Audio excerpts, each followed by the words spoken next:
Are you kidding me? You know, and we all have our 15 minutes of fame, and I'd like to take a couple of my 15 minutes to talk about the rights and the wrongs in the world of professional wrestling. And it is for the WWE Championship. This match is for the ECW World Heavyweight Championship. The World Heavyweight Championship. The match and new NWA Heavyweight Champion of the world. We appreciate you guys coming out and taking your time to support women's wrestling in Dojo.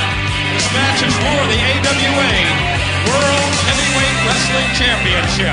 I guess they have shown me.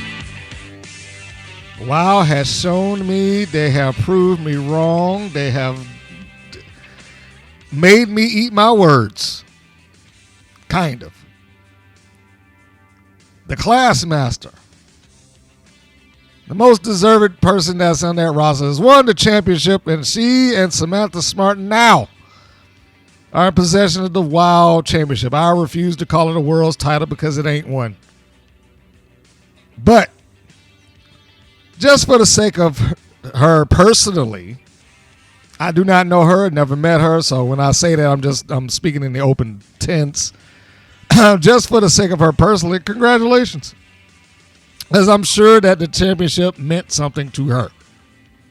And I don't want to discredit nor devalue the accomplishment. That said, yeah, I mean, look, she's won the goddamn title. I'm not sure whether or not that will mean anything in the overall scheme of stuff. I'm sure I'll get into that as we go. Yeah, I'll veer off of that now, and I'll get to that later. So, welcome to the show. This is I, your host, Mr. Green, and you are listening to the Rights and Wrongs of Pro Wrestling podcast with the full review of WoW episodes. This, the most recent one, the Battle Royal. They finally got to it. They finally got to crown a champion after months of just qualifiers and, hey, number one contendership match, and a number one contendership match, and a number one contendership match, and a number one contendership match. It's about damn time. That's all I can say. It is about time that this thing turned the page and got, I don't care who won this championship, just so long as I do not have to deal with the nonstop endless string of number one contendership match and qualifier matches that never get done well. We also have within this show, well, it's supposed to have been 3 other matches. Ultimately, it came down to 2. But let's be honest, this was a one-match episode. The other matches didn't mean anything.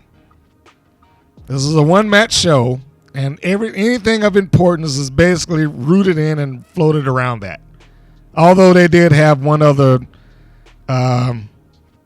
somewhat angle element that got put out there, but again, we'll get to it. So let us begin with my version of the show, or my version of the broadcast. We are going to kick it off. And how do we do that normally? Well, we usually talk about whatever wrestling news is going on outside of the scope of WoW, just as a palate cleanser. So let us do that. And then, as normal, we will get off into the full WoW review. I probably should turn that off, right? See, look at that. It's one of the WoW girls telling me now, stop talking about our show. No, I'm just kidding. Anyway, let's get off into the news, views, and updates, and then we will pick it right on up. And as such, on the news, views, and updates, what is going on out there in the world of women's wrestling as I speak right now? Well, let's start with the young lady that I compared quite often to what the Classmaster could have been. Megan Bayne, who was one of my favorites on the indies in the last couple of months. I loved her presentation and her look and all that stuff, and it was largely kind of built around her being this goddess persona, taller than most of the other wrestlers there. That became a large selling point for her. Does that sound familiar? But it was with her largely treated with more seriousness and just in a regal sense, like even the headdress, the cape, all of that stuff. Now, I'm not putting that out as some means to compare her to the Classmaster. I'm just saying you wouldn't have needed to change the Classmaster's gimmick necessarily, but it could have been a little bit more serious. But that's neither here nor there. I'm getting off track. Bayne has returned apparently to AEW. I wasn't even aware that she was in AEW before, but as I read the article, she hadn't been there since 2023, and she hadn't done anything in AEW since what was that, Dark Elevation. She had a dark match for AEW, and she also participated on Dark Elevation. So I don't know if I would look at that as, well, she made this triumphant return to AEW, because I don't think that she did anything significant in AEW to begin with. However, she did make her appearance in the Gauntlet match, and is listed as being back. What the report from Fightful said. Let me read this. Megan Bayne is back in AEW. Bayne appeared on the January 15th episode of AEW Dynamite in the Gauntlet match. The two sides have been connected for quite some time, but she hasn't appeared in AEW for a year and a half. Fightful Select's Sean Ross Sapp was told by AEW sources that Bayne is signed to AEW for quite some time. That source said that she had been for the duration of her absence. Through sources near Bayne had claimed that she was a free agent at one point. Now that kind of all muddled together, but what that basically is, what that was basically saying is that she had been there for some time and reported to be there for some time, but then other people say that she was free. So I don't know. Picking it back up. We'll work to tidy up the details of her status previously, but the claim within AEW is she signed. Based on those we spoke to, she's expected to remain on TV. Good for her. Good for her. Now, I concern whether or not AEW will know what to do with Megan Bayne. I feel that way largely because a lot of times they'll get somebody in there and for a little while they'll be a big deal, but then they'll just kind of wither and fade away. See Abaddon for that reason, at least until next October. You know they're gonna dig her up out of her crypt when Halloween rolls around. And you might need to include the Virtuosa in that, because I mean, my gosh, where has she been? I mean, Purrazzo. She appeared there with some level of fanfare initially, and she just kind of went away. I mean, it was good to start, and then it just kind of faded out.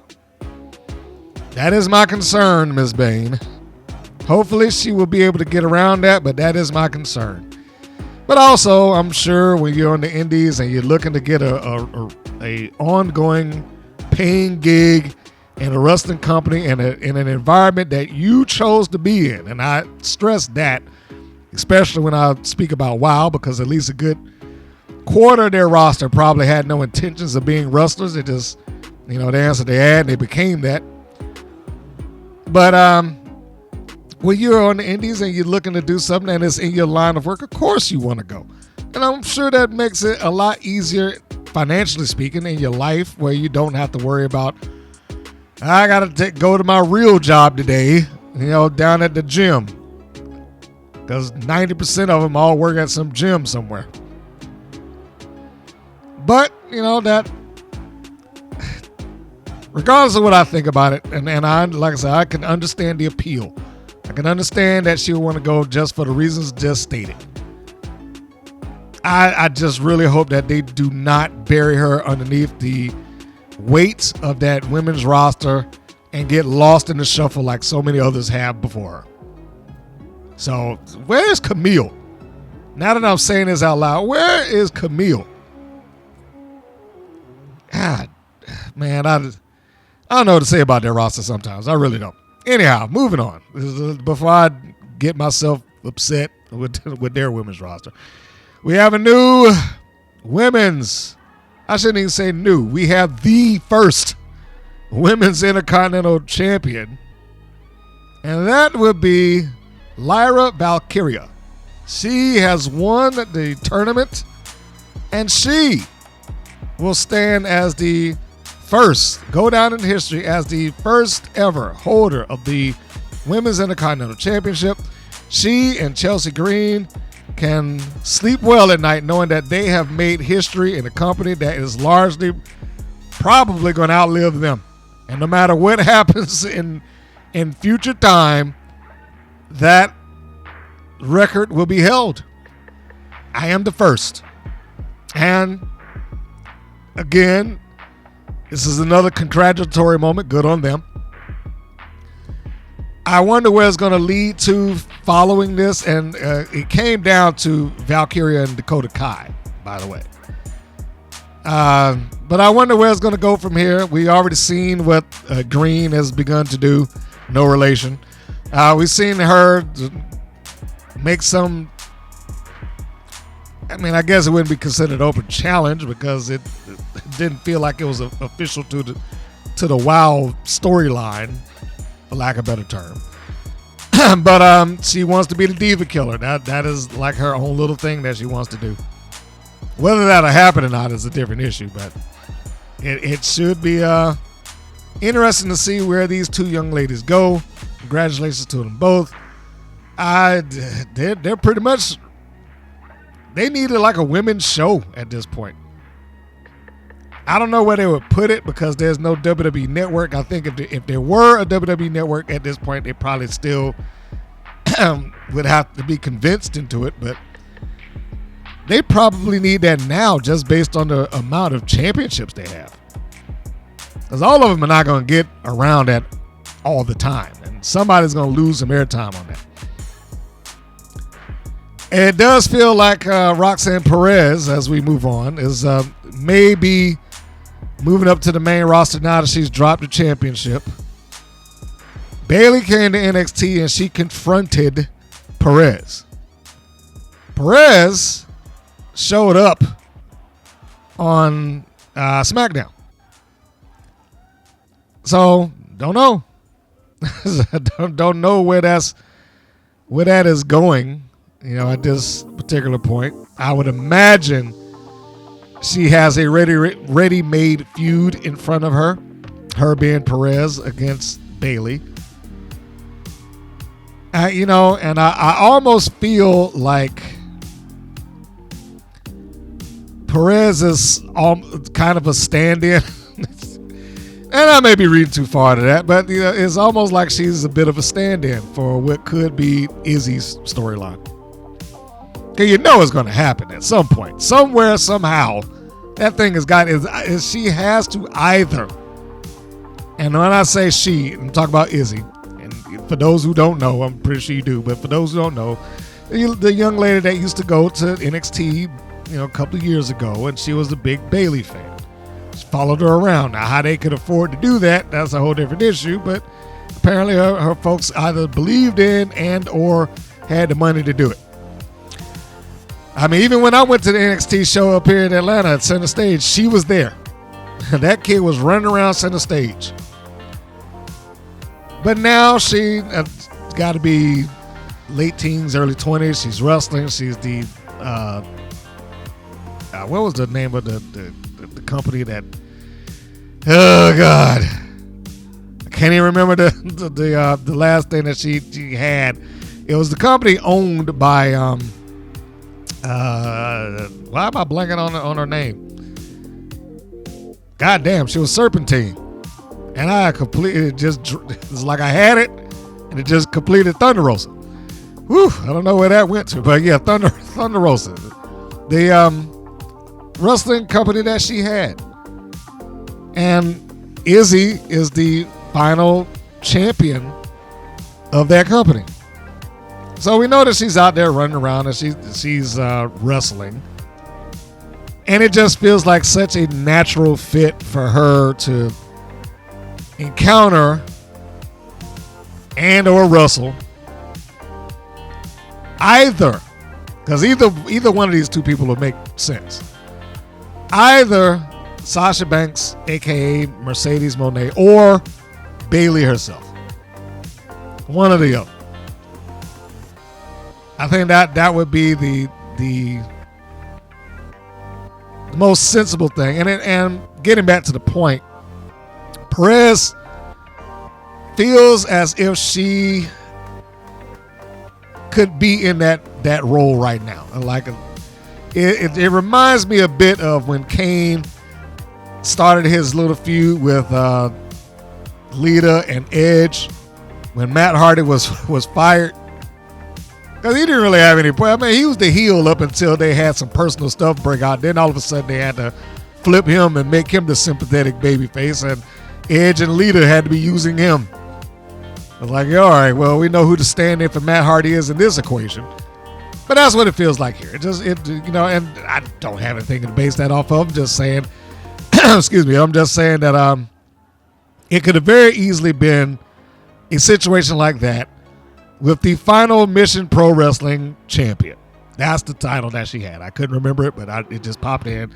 Mission Pro Wrestling. She still walks around with that belt. She still defends it. She goes to shows, even though the promotion in and of itself is dissolved. And as a side note, she will be at the Queen's Gambit. If you've watched this on YouTube over the last few weeks, I have had a string of promotional photos, and I don't get anything from it. I just like the lineup, so I decided to start putting it on there. But Izzy will be there, and she will be defending her Mission Pro Championship at the Queen's Gambit, and it should be airing on Title Match Network. I'm actually interested in seeing that show in its entirety. I don't want to see just one match. I want to see the entirety of that show because it looks like it is going to be a very wrestling-centric show. Speaking of that, I don't know if everyone is aware, but the lineup of that show has come out. And you've got some good matchups there. Some of which may draw some interest just because, just out of morbid curiosity. And I'm going to read some of these right now. And if I've gotten your name wrong for whoever might be out there, if I pronounce it incorrectly, I apologize. But Izzy Moreno defending the Mission Pro Championship against Tiffany. Goddamn. First one out of the gate. I can't. Naviz? Is that how you pronounce the name? Well, at least that's what I'm going to do it right now. I know Alejandra. I used to just go by Alejandra the Lion. She'll be taking on Lady Frost because I'm not even going to attempt to read her last name. This is the first round of the VIP Women's Championship Tournament. Those two will be facing off each other. For those of you who have wondered, where the hell did the Tonga Twins go? Well, they will be at the Queen's Gambit. You heard me correctly. Friday, January 31st, the Tonga Twins will return in action, and they will be up against the team of Fire and Fury. This may be the first time that I've even heard them step back into the wrestling ring. And surprisingly enough, they're going in as the Tonga Twins. I didn't think they would be capable of doing that. I thought they had to go back to being the MK Twins or something like that. But there they go. They have decided to get back into the wrestling ring, and this seems to be their first high-profile, for lack of a better term, high-profile match in the business. That alone has me intrigued. What else they got there? The next here's another former WoW alumni. The Ladies Night Out Championship will be defended by Jasmine Allure, the reigning champion, taking on Kia Dream. Not familiar with Dream, but again, I'm strongly considering getting this show, so I might see how good she is at that time. But Allure seems to be doing well with herself going forward. Also, we have Maya World in another first round VIP Women's Championship tournament. She will be taking on Rachel Chanel. Although there is, I don't know if I would consider it rumor, but there has been some hinting towards Rachel Chanel not making it, at least not in that persona. Some of you that exist out in Texas may know and recognize that she's had like 2 or 3 gimmicks. One of which was that of the Wild Thing. She was a baseball pitcher. And lately, those videos have gone back up. And it looks like that persona may be making its way to the Queen's Gambit. And this one also has me very intrigued. Another first round VIP Women's Championship tournament match. It will be the former TNA World's Women's Championship Jordan Grace, the Juggernaut, facing off against not BK Rhythm. No. She will be facing off against Killer Kate. Now, it will be interesting. It'll be fascinating to see how that match goes. That alone has me intrigued and interested in watching it. BK Rhythm on the Wild TV does not really exist in a main event status. There's nothing against her in-ring work or her skill or set or anything like that, but she just doesn't exist in the main event status in that environment. But that's BK Rhythm. Killer Kate could potentially be made this night. The reason I say that is because the last time I saw Jordan Grace wrestle off against someone who hadn't had widespread name value in this country, at least, she gave her a lot. I mean, there was another woman that was really strong, so it was a believable match. But she gave her a lot. She helped encourage the idea that this woman is a top talent.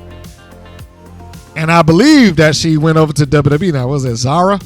I might be giving the wrong name, but I do know that the one that I'm thinking of did go to WWE.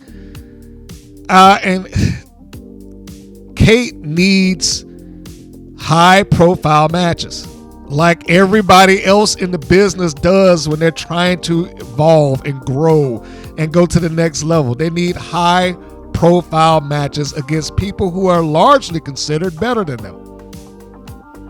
Because if you just wrestle off against people who are your level, or I got to wrestle off against a bunch of people who aren't quite at my stage, my level of experience, or something like that just yet, then she can't get better.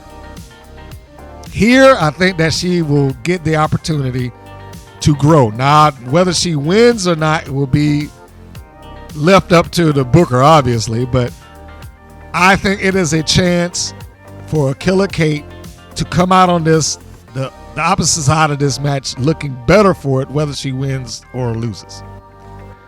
That is all going to be depending on how the match is structured, but that is all the stuff that we got going on right now, and they got a bunch of people that are on that show. I mean, it's impressive. Like even the posters, I love the posters.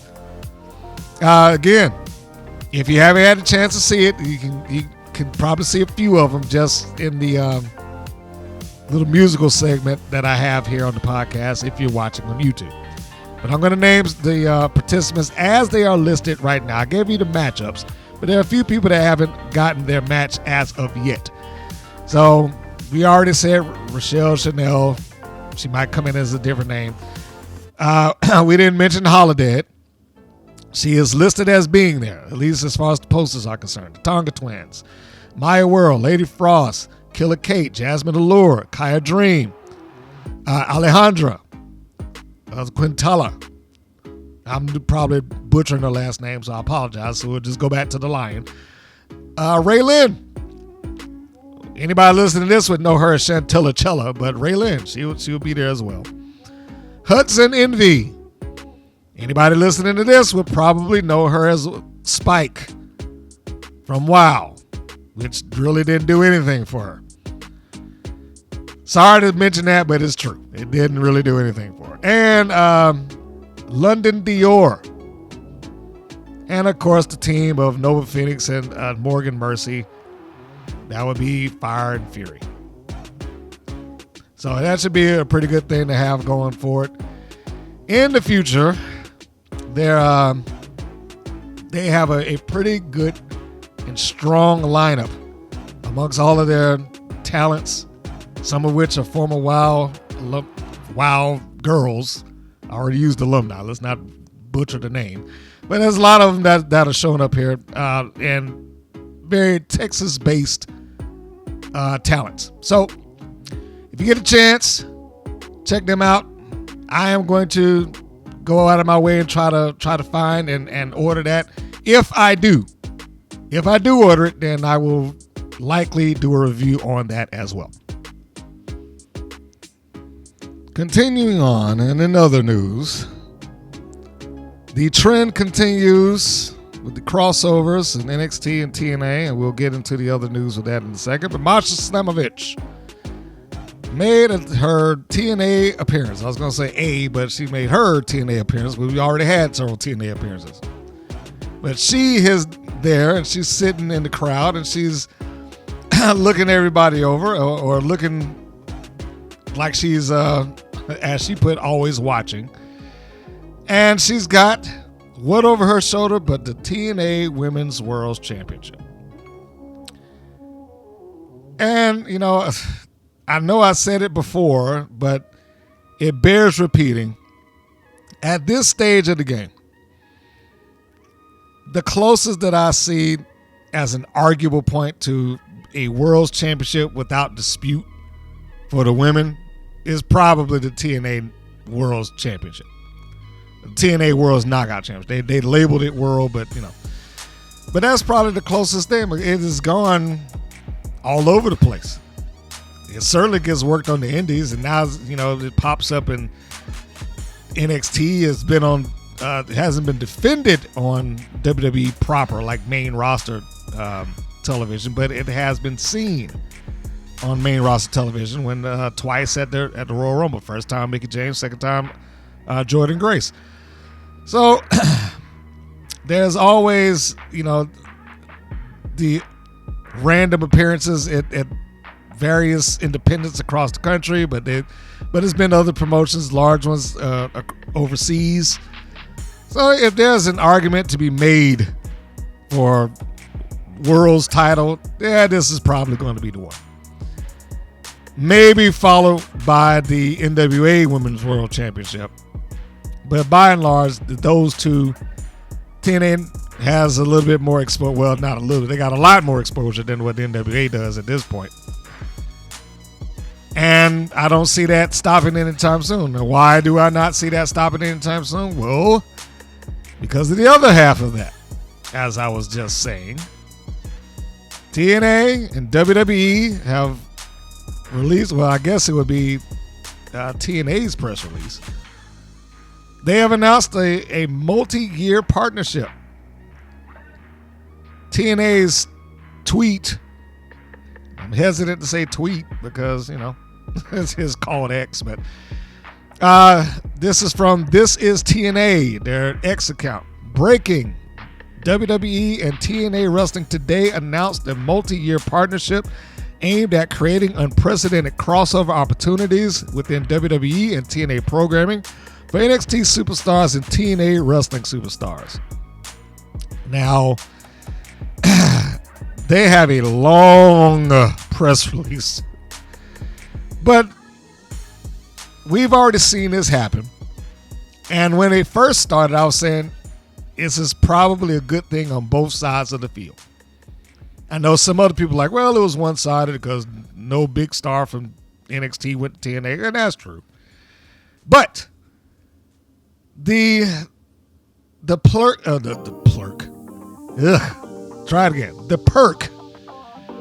that had been that it got extra buzz on NXT, particularly before they got over to the CW, because that brand was just treading water for a little while, especially after, just before McMahon left, and then they turned it into the Splatterhouse or whatever it was, with all the colors and everything. It was, I don't know what he was trying to do with that, other than rebrand it. But that didn't last, and then it went back to the way it was, but it also wasn't the super indie that the Black and Gold era was producing. That was a large part, like Ring of Honor. At the height of Ring of Honor, I don't mean Ring of Honor today. I mean when Ring of Honor was his own thing. It was the NXT Gold brand was like Ring of Honor on steroids. It was every top indie name that they could get. And that's what made it hot for a little while. And then it died off, and now they're trying to rebuild it. And rather than try to go through the indies, because let's face it, the landscape has changed. AEW has really done I don't want to say a great job, but they've done a job just grabbing anybody they can get, whether they belonged on national TV or not. And they just went down the line. So this has worked well for them being WWE/NXT, because they didn't have to go through those fields anymore. They had TNA, and they could use their stars, and they could send people down that they weren't doing anything with, which is, how it was years and years and years ago. Talent that they needed to get some work out of, or let them do something else, so, just so they could feel and, be important. And having a tunnel back and forth. You don't think that this is going to affect some people's decision on whether or not they should sign with TNA Wrestling?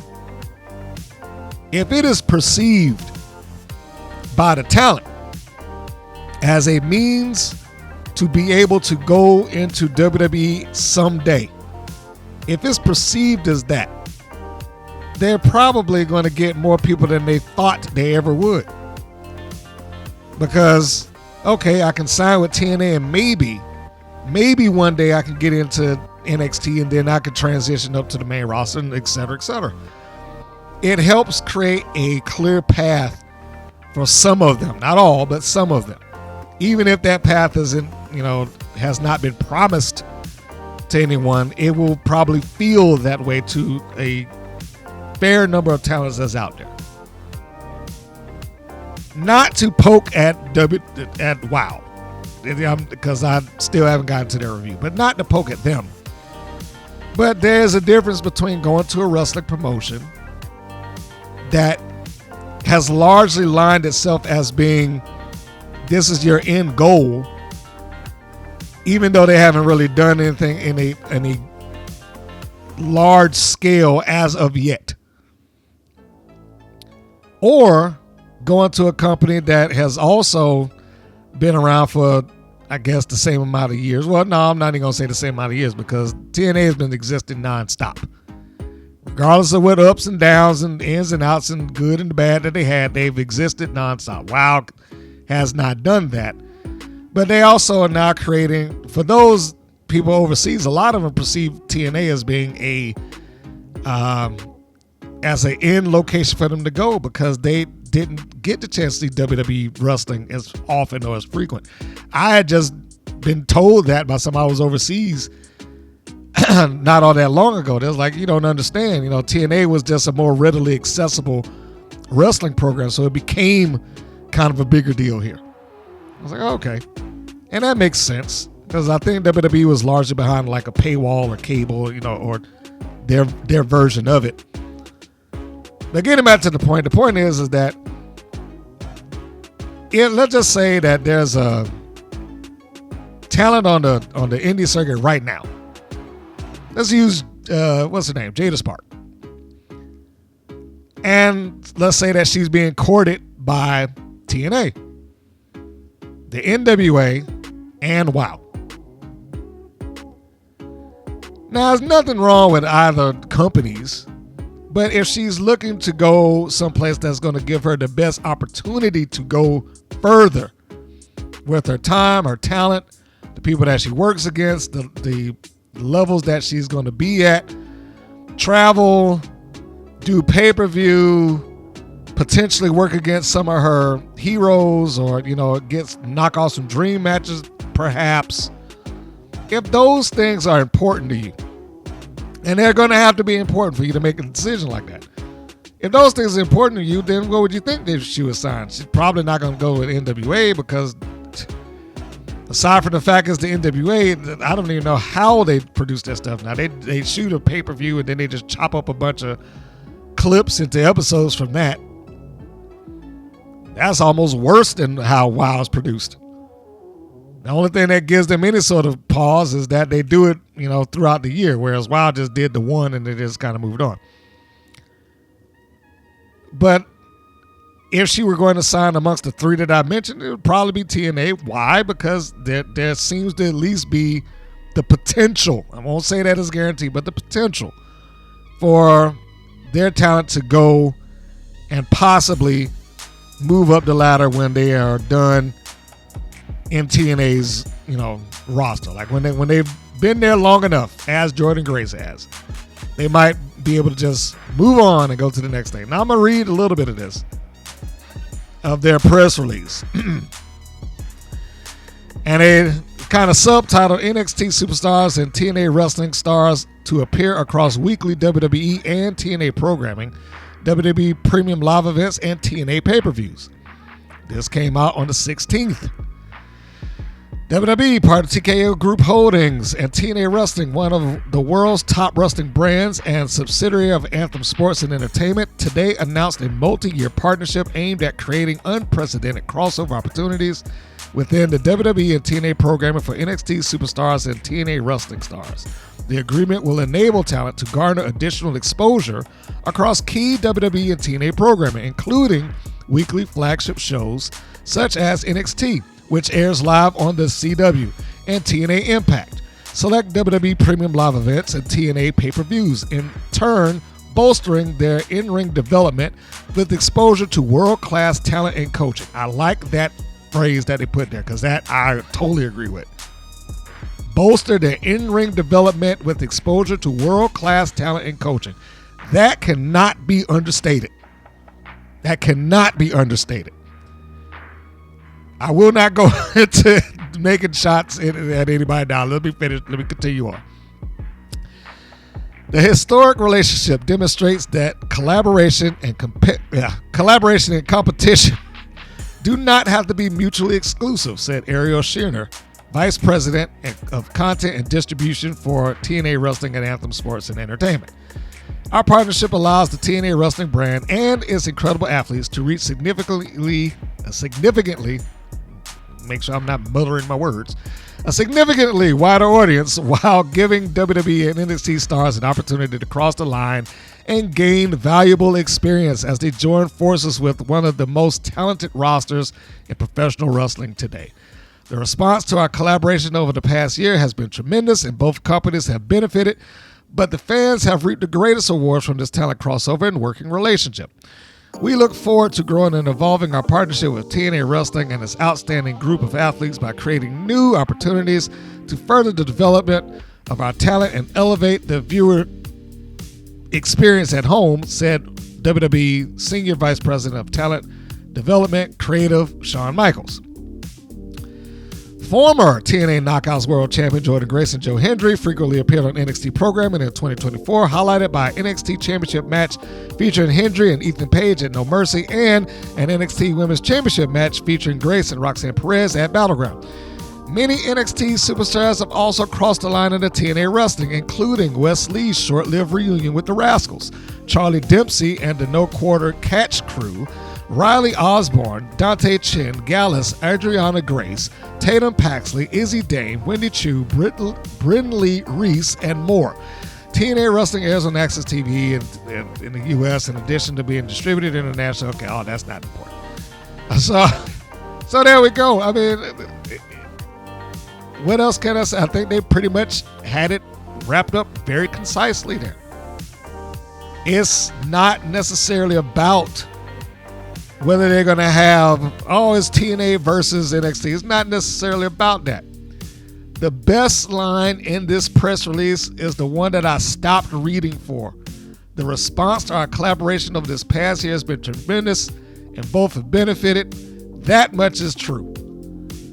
And I do think that they both have benefited. Some of them, maybe more than others, but some of the talents there needed to get that. They needed to get that so that they can elevate themselves, so they can grow, so they can evolve. But the one that I stopped reading for, and where is it? Here it is. The intern bolstering their in-ring development with exposure to world-class talent and coaching. You cannot get better unless you are working with people that are better than you. That is the best way. It's amazing how that worked out. I just talked about that with the Queen's Gambit, now that I'm thinking about it. But there you go. You cannot get better unless you got people that are better than you that you're working with regularly. That line of thought in some places seems to have been lost. And I'll leave it at that. So, now that we've finished that up, let us get ready to take this break, and I will come back. And when we do, it's going right off into the review of the latest episode, or the most recent episode of WoW, and talking about the historic, as they call it, battle royal that they had, and what came from it, and what might we expect. Stay tuned. We will be back in a moment.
And we are back. And we are ready to go into the full review of WoW Women of Wrestling and their most recent episode. That being, this is time for the opening slate, is WoW episode 318. The title, A Historic WoW Battle Royal. The air date, January 11th. The chronological episode number is 122. The show opens with David McLean holding the belt and promoting the Battle Royal for the main event. He's trying to sell the importance of this thing. That seemed to be the primary concern with this particular segment of the show. Letting you know that this is important, it's a big deal, and the history of the Battle Royal in WoW. I don't know if it's the history of the Battle Royal in WoW opposed to, let me show you the one Battle Royal that we did have in WoW. So, for the second time, as he's standing in the middle of the ring holding the belt up in his hand, for the second time we get the clip of the Battle Royal that they had on their inaugural episode some 20 plus years ago. Now, before I go any further, and let me have my little whiskey shot while I'm talking. No energy drink needed today. I'm awake. So we're in the opposite direction. All right. So before I go any further, there's two things I want to say. That one, I already mentioned that this felt very much like a one match show.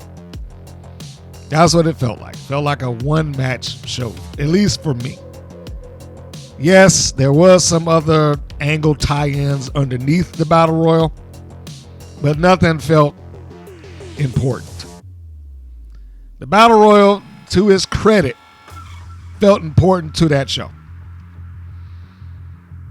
The other stuff just felt like kind of space filler. Like we need the content to be here, and it's gotta make it an hour or at least 40 something minutes, including commercials. And so, let's just do that. Let's have some matches and that'll buff it out. That's the one thing. The second thing I wanted to mention about is that it's probably one of the few times that I would say that this show is simultaneously good and bad because of a lot of the things that went on in it. Like if you're just going off of the basis of the talent, that could be perceived as very good. Things that's sitting around that talent can be perceived as bad, or at least not well thought out, or just there to occupy space and time. So I just needed to get that across before I go any further, because I'm not saying that everything here is bad, doom and gloom and all that. So I'm not saying that, but I am saying that it does possess elements of a little bit of both. It's like, okay, well, this is fine. Starting with this opening segment. Okay, yes, he's there and he's illustrating and he's promo for the Battle Royal. He's telling you that it's important and history will be made. We're going to crown a new champion, et cetera, et cetera, et cetera. And let's take a look at what we did back in the day and blah, blah, blah, blah, blah. This is the first good and bad thing. The good here is that it acknowledges what they had going on in the past. It gives some concept of history to them to some degree. The other side of that coin, the flip side of it is that you're featuring a Battle Royal that, how many people were in this thing? 20? Let's just say it was 20. Probably a good 17 of which you have no idea who they are. Most people. And I would say the only reason that people would know who Terry Gold is at this point is because he said it 5 or 6 times. Our first ever world champion, Terry Gold. Terry Gold won the Battle Royal. Terry Gold did this. Like, outside of that, who else in that Battle Royal do you know? You might know Jungle Girl. And that depends on if you're a frequent watcher. Everybody else in here is just a random person and a random name and a random Battle Royal. And it does not do much to help sell the importance of it when you don't have any viable talent that's there. It's just a bunch of bodies. And I'm not trying to shortchange any of these ladies. I'm really not. But it's hard to go around saying, we got the greatest talent and this, that, and the other, when nobody from this thing, not one person in this battle royal from this clip went on to do anything significant in wrestling whatsoever. The closest that you might have gotten would have been Jungle Girl. Because at least she tried. At least she went on to, wrestle elsewhere. And I think one or two other ones tried. But she was the most notable. But when you get past that, who else in here do you know? Disciplinarian version 1. With Roxy Powers. Bronco Billy. The Beach Patrol. I mean, yeah. If the WoW fan base is out there, they would know who they are. But outside of that, I don't know if this does anything to help get the product over in the long haul. I was trying to think of a way to phrase it. And this is the best I can come with. This is a clip that preaches to the choir, in my opinion. The people that would appreciate this, the people that would look at this and be like, man, this is great, are either going to be casual viewers who don't have any concept of wrestling overall and not know that there's probably not any name value attached to this battle royal. Nothing against them, but there's no name value there. There's no star power that's in this. Or the people who are already predisposed to like it, who are already watching WoW to begin with, so it didn't make any difference. WoW does not have the level of star power that they need to grow. And they have not done a good job of making stars either. So whereas it's good in that it shows the battle royal, it's clipped down so it doesn't overstay its welcome.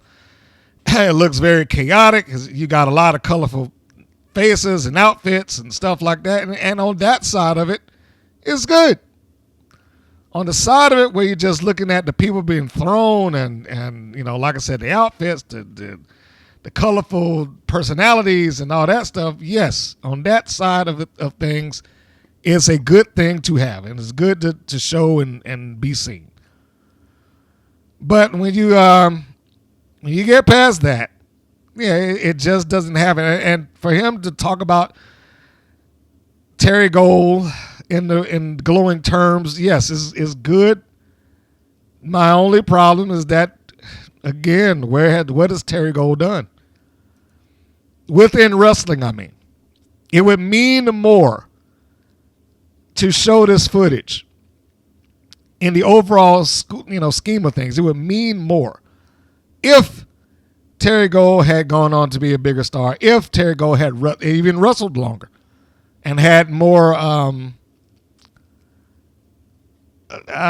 cachet to her name. But as it is, it's like she's got 13 matches in her entire wrestling history, something like that. So again, back to the original statement, it's both good and it's bad. You can flip the coin, take your pick. So they showed that, and they showed Terry Gold winning. This is continued to be sold as a historic and important. The first or second segment, first match, is the tag team match featuring the Environmentalists and the Dojo Defenders. You know the Environmentalists, Scout Parker and Sprout Greens.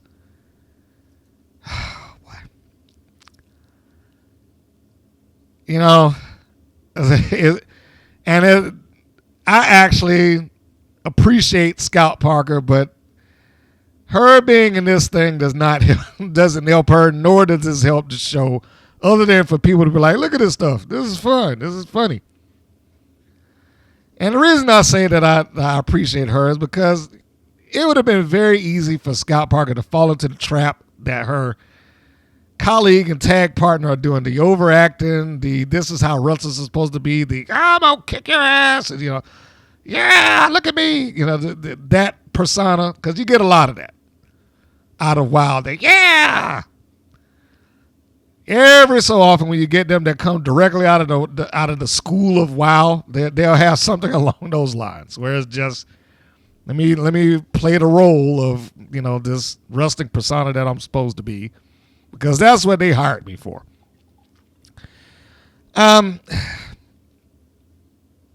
But she didn't. Somehow or another, Scout Parker didn't. She managed to have a different take. She comes out pretty laxed and with her hands in the pockets. I'm not asking her to do the Orange Cassidy thing. Oh, please, hope not. But she just isn't the stereotypical loudmouth wrestler heel. That's all. And like I said, it'd have been very easy for her to fall into that category, but maybe it was the transition over to being Scout Parker opposed to Ice Cold that did it and got her out of that. But good on her that she did. Good that she managed to at least present a different level / version of herself. So they come out to ringside, and then following them are the Dojo Defenders. We are in full bloom in our tag match of very little importance. And I'm not even going to bother to get to the end to say who won this. I mean, the Dojo Defenders won, which I am almost completely shocked about. Although I shouldn't be, just because the WoW probably didn't have any plans for the Environmentalists, or at least at the time of that shooting, they probably had very little plan, idea, or future for them beyond the fact that they can get to come out there and tell people that we're vegan and save the planet. And this match meant very little. It was just a match. It was just a match. I was there, not going any directions.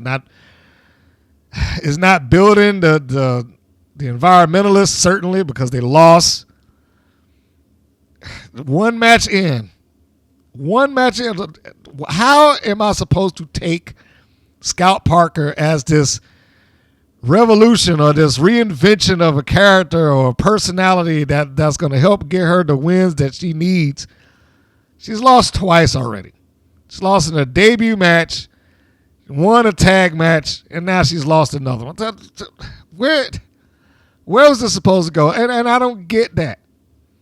The whole premise behind her wanting to change who she was is that she was frustrated and fed up, even though that didn't make any goddamn sense either. But here she is now, and then, she got one good win, I guess, and then it turns into this.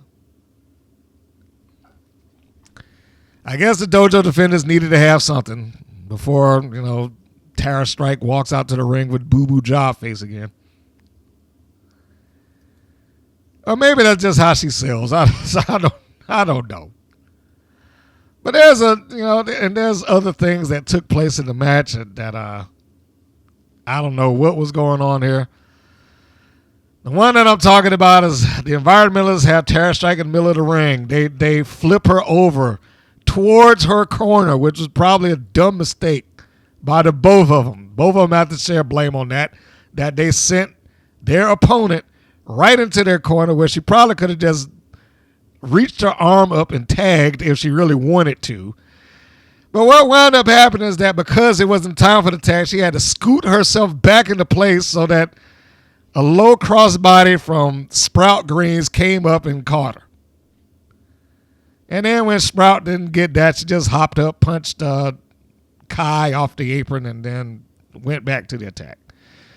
Beginning towards the end of the match, because that's the part that's important, and that there's nothing here that anybody's going to be surprised about. At some point in the match, all four competitors get involved in the match. The referee gets to stand around and look like an idiot. And it's just like, hey, guys, come on. Don't do that.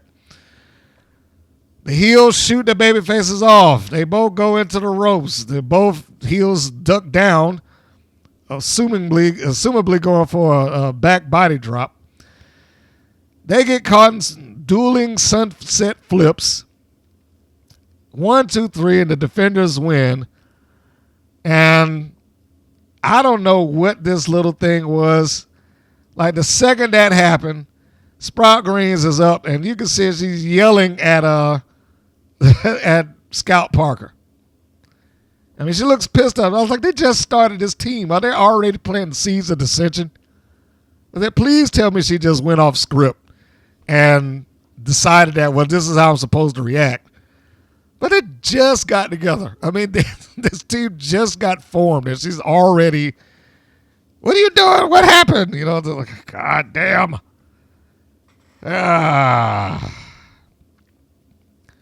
Anyway, that was the first match. The only other little note that I can have in there is that Strike gave a great series of kicks in the corner. I know that could have worked out badly, as we saw before when she tried that with BK Rosen, but here in the corner, not just on her knees in the ring, that probably worked a little better, maybe. But the defenders win with a double sunset flip. And I wrote, the Environmentalists lost already. Is this team worth it?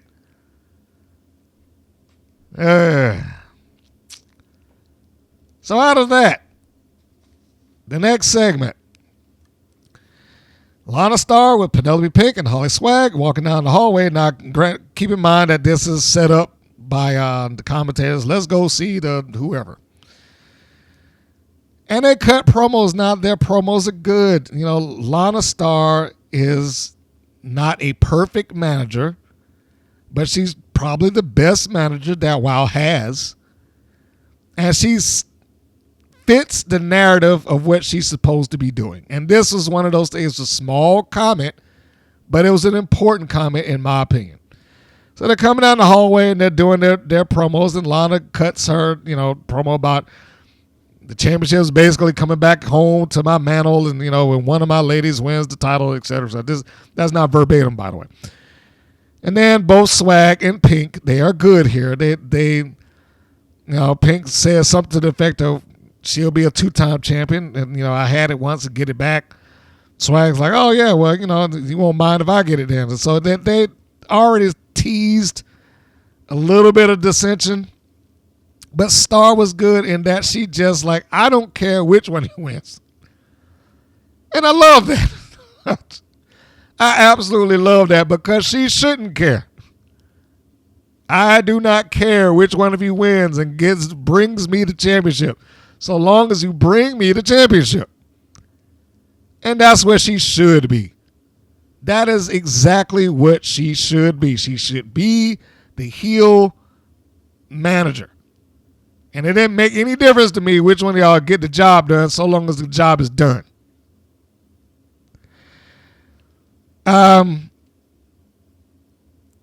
Princess Aussie was next. She cuts a promo. Hers was a little different, in that it was nice to hear from Aussie. She, much like her preceding talents, looks like $1 million. But where they had something to kind of bite their teeth into, and you can look at, and that's the other thing. You just go and look at Swag, Star, and Pink. There is facial expression, is the body language, is everything that they do, just walking down the hallway. Just that alone helps me get into who they are, what they're doing, and what their particular mission statement is. Their promos are designed to push the battle royal and the idea that I am going to win it. It helps build them up as individual characters, and it helps build up the match itself. Aussie's promo was nice to hear from her, but it felt short. I don't know if they cut her down in terms of what she was saying or not. And I forgot to mention that Penelope Pink had like a great 2-second moment where as everybody walked off camera, she looked like she wanted to throttle HollySwag. So I appreciate that little thing like that too. I like that Aussie has a different location. The change of locations, oh my gosh, that part I love. Because I got tired of the wild steps all the time for everything, all the time. Here, there's a little bit more variety, but there just didn't seem like either her promo was cut or she didn't have enough subject matter that she could sink her teeth into. And I think that is the downside here. She got to cut a good babyface promo, but it's a good babyface promo with not a lot of bite. Because she's not involved in any feud, so there's no one that she could point at and be like, hey, and if I see you in the battle royal, I'm going to get, there's none of that. It's I had the championship before. I've been training for this. And so there's nothing wrong with it. It just doesn't feel like she had any more that she could give to this like it would have been nice to have. It would have been nice that she had some other stuff to talk about. That's basically what it'd have been nice if she had something else to talk about. But given that she's not involved in anything currently in WoW, not chasing for the tag titles, no individual problems, no, this is my quest. She doesn't have any personal goals on TV. We're not talking about her, but television, she just didn't have anything to give. So whereas it was nice, it was just short and it was kind of generic. Unfortunate, but true. The next match and segment was Miranda. Sorry, I forgot. We have to get the entire name. Magnificent Miranda Mirage. These dumbass alliterations for everybody. So she comes out with her inexplicable new best friend and manager, Siren the Voodoo doll, which I will reiterate. What do these two things have to do with the other whatsoever? Siren the Voodoo doll, alleged to be part of Voodoo, okay? And then a stage magician. Now bear in mind that I know the context of Voodoo in movies and TV and things along those lines. But let's call it for what it is. It's not goddamn witchcraft. Okay? Voodoo is a religion. It's portrayed on TV as something else, but voodoo is a religion. You might not agree with that religion. You might not believe in that religion. I'm pretty despondent on religion just as a whole, but I respect the fact that it's a religion. And there's nothing in that should connect over to being a stage magician. This is just a random pairing of two people that they tried to make sense somehow or another. They haven't explained it. They didn't show anything backstage as to why. They didn't even really show why Siren doesn't hang out with the people that she was hanging out with before. She just stopped and then just went over to somebody else. So why is this a thing? Why are they together? For what purpose did these two get, hook up? And I'm not saying that you can't have the oddball pairing. Of course you can. It happens in wrestling all the time. But they at least had the good courtesy / decency to explain why they are in the same league or paired off with each other, or what they stand to gain from one another, or friendship put together by happenstance, put together by force. Whatever reasons that you can come up with, but this is so random. And much like everything else that takes place in the wild, neither one of these ladies could be bothered to explain what this was about. David McLean has to do it for you. And possibly Nigel Zane. Because I don't know, because at certain points, I'll be honest with you, I started tuning some of this shit out. Because I wasn't concerned about this match. I knew where it was going to go. I was like, Pep Riley ain't winning this. And she didn't. Sorry to spoil it. And Mirage, she is like a standard WoW trainee in every aspect. right down to the old wild fighting stance. I haven't seen that in a while.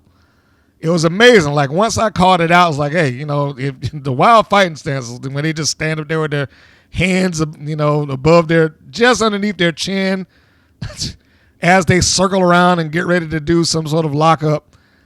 That is the standard wild fighting stance. Both of them did it. And there's a large difference between the lockup that these two did opposed to what we got with Ashley Blaze and Paola, or Piola, however she pronounces it. There's a large, massive difference between that and how these two locked up. They just felt like they just kind of clasped each other's arms. Like it didn't give anything. That was like, it did just like, all right, here we go. And then just, we'll just touch each other's arms. And there was no aggression to that. Like, you're still trying to win a contest. And it didn't come off as any of that. This match, let's do some of the play-by-play. So you had that. You had the standard wild stance, and then they go into the kind of lockup, and Mirage just shoves Riley off. I don't know what kind of, she does little stutter step. I'm assuming that she being Miranda Mirage was preparing to be rolled up by Pep Riley, because when she comes back out at her, she looks like she's preparing to be rolled up. And then, she kicks out of that, and Pep Riley catches her in a crucifix, which I don't know why the ref started counting that, because the shoulder wasn't down. And then Mirage comes charging at her, and you can see just before she gets to her, she pretty much tells you that Pep Riley's going to be tripping me up in a second, because she starts tripping herself up before Pep Riley gets there. She's already leaning back and getting ready to fall onto the mat, do a flat back bump. You don't believe me? Go back and watch it. She's already getting ready and falling over herself. So this starts off, and you got a bunch of roll-ups by Riley, one after the other. Schoolboy roll-up, crucifix roll-up, O'Connor roll, Oklahoma roll. And she does all of those things pretty much one after the other. And then Mirage gets frustrated, and she gives a big boot to the guts of Pep Riley. Kicks her in the stomach and throws her out of the ring and puts her to the floor. And then she tells the referee, start counting. Now, I don't know what the toss out to the floor was for, because Pep Riley was back up on her feet in a matter of seconds. So that toss to the floor pretty much meant nothing. If anything, you could say, if you're a commentator, that, perhaps she needed a breather. So Riley's trying to get into the ring, and then Mirage steps up to her a couple of times and, stops her from that. And the plant fan base that's out there, like, whoa, I can't believe that she would stop her from getting in the ring. Riley gets back in the ring, and then Mirage sees her coming. She charges, and she tosses a clothesline that clearly would have never come close to her head, because she threw it high. And seriously, I don't know what that was. And there was no way that clothesline was going to hit her, in general. It might have grazed the top of her bow or something like that for the height that she was tossing it. So she ducks underneath the clothesline, and then comes back off of the ropes, and then Mirage catches her with the second one, and she's proud of herself. Walks her back and forth to the turnbuckles, just one after the other, like, hey, look at that. Riley stops her from the third go-round, gives her an elbow, stops Mirage. I should say Riley stopped her the third go-round, elbows Mirage, and then Mirage turns it back around. This was largely a Mirage showcase. I mean, she took some pinfalls, but for the most part, this is her. I don't know, why this match was competitive, quite honestly. But getting back to the match, Mirage hooks Riley into body scissors. She starts yammering around and they're like, yeah. Then Riley rolls her backwards and forces Mirage into a pin. Mirage gets out of that. She takes Riley's head and smacks it to the mat. Then she gets her into another submission. Riley's able to, I don't want to say get out of it. She's released. Mirage then. Now, Siren, keep in mind, Siren and Voodoo dolls on the outside. She hadn't done anything up to this point. She's just kind of looking around and lingering at the ringside. Mirage does the same type and style of choke that Katarina Jinx does, where she does a let me push forward, stand on my hands, and put my foot backwards, which is an inefficient way to foot choke somebody. And as expected, it didn't do anything. And that's another one of those things. Like, if there's a signature move that someone's doing or something that's supposed to be associated with this person, why is the next 2 or 3 people doing it? Mirage and Jinx are doing the exact same thing. There's no reason for Mirage to have that. It's already established Katarina Jinx thing. Let her have it. Find another way to do it. You don't have to do the same damn thing. But then she snapmares out of the corner and seats Pep Riley in the middle of the ring. And if you thought the clothesline was bad, then the kick was worse. I mean, Riley did not even have to attempt to duck to get out of this thing. It's just a high kick that didn't even come close to her head. Like, what are you doing this for? Why is she on TV? And it's not, she could get there. All of them can get there. I'm not saying that. But just because you went through the training class for the last 3 months doesn't mean that you're ready for national television. And this is a prime example of that. And you want to be looked at and perceived as the top women's wrestling organization in the world. But as long as you keep getting people that are subpar or basically 5-month rookies and putting them on national television, and I'm talking about 5-month rookies who don't have, an aptitude for it. Because this is different. There are people out there who've been only training for 5, 6, 7 months, and they just have an aptitude for it. They just like fish the water. They're just natural. So it's not impossible. But this does not appear to be one of those cases. Nothing against her. But this probably should have been a dark match, if nothing else. And it's not awful. It's not awful. It's just, little things in there like what I just pointed out. The high clothesline, the high kick, and things like that. But we'll continue on. So after that high kick that she tried to give to Pep Riley, Riley rolls her up. Or at least made the attempt. She's been good at doing those things. Riley walks into a kick that she was pretty much prepared for, sends her to the corner. Miranda Mirage charges, and then she gets caught in the sunset flip. So that's another roll up. And then Riley runs into another kick. I mean, that's all this match is. It's just rolls ups and kicks to the gut. Mirage tries it again. She gets caught again, and then she comes back across and then gets caught with a high cross body by Pep Riley from the second rope. Riley then runs across the ring to a waiting Miranda Mirage, and she gets a wheelbarrow bulldog in on Mirage. And that wasn't enough to do it.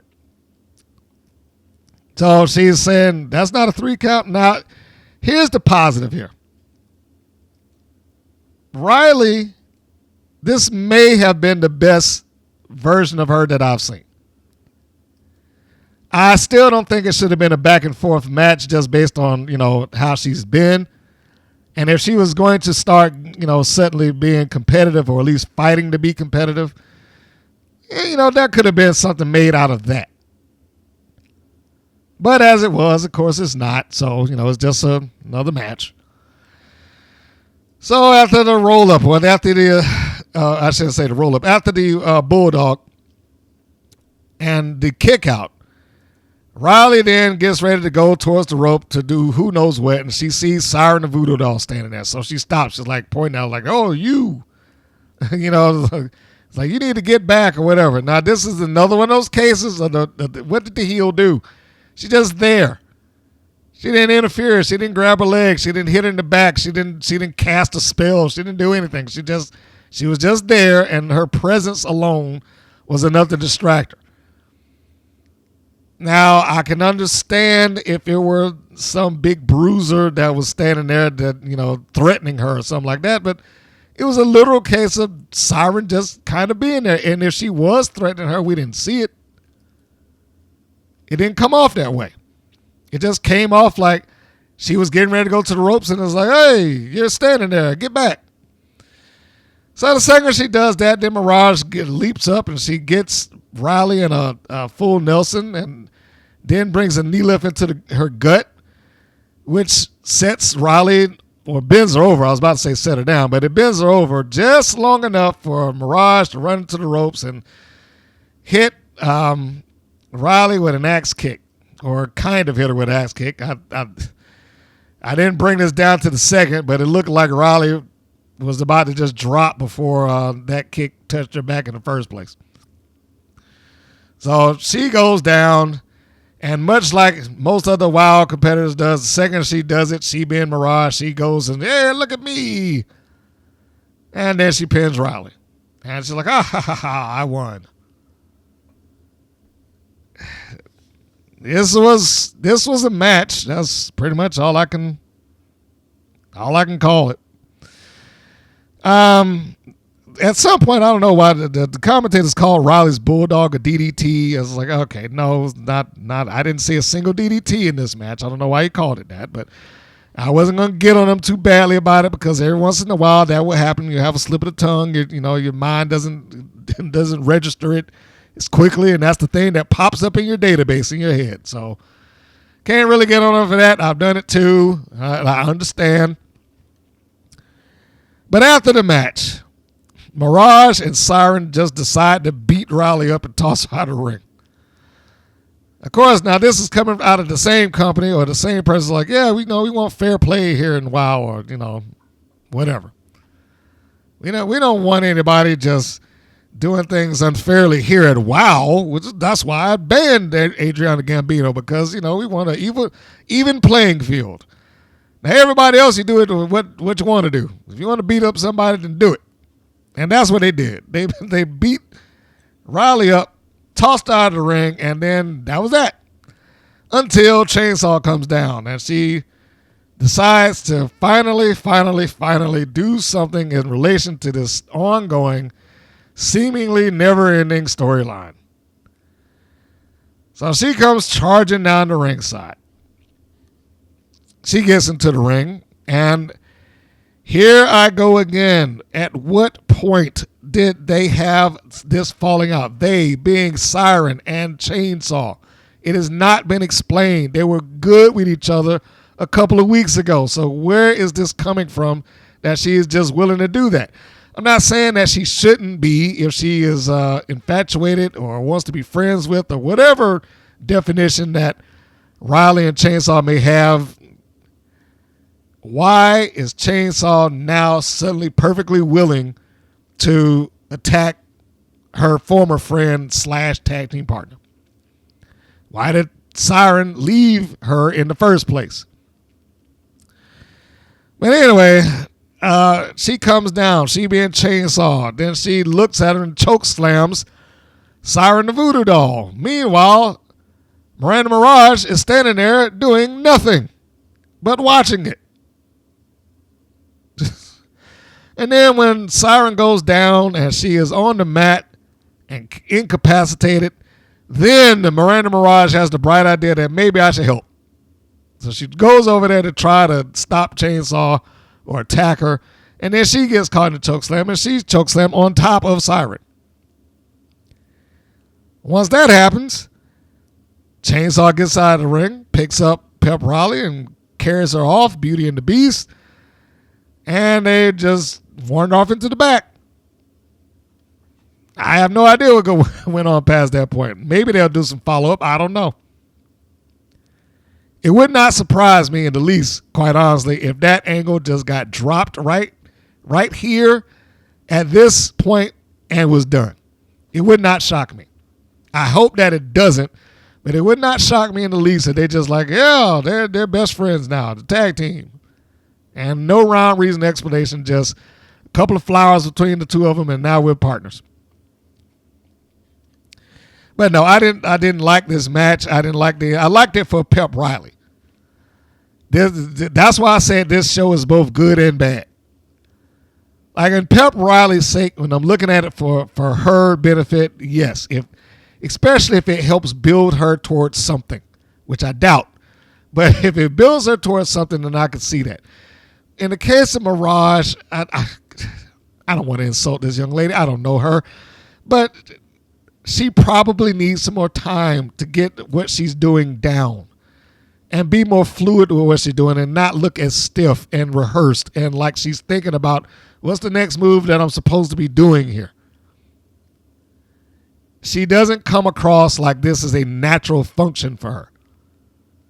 It comes across like she was just trained for it and she's off here doing it.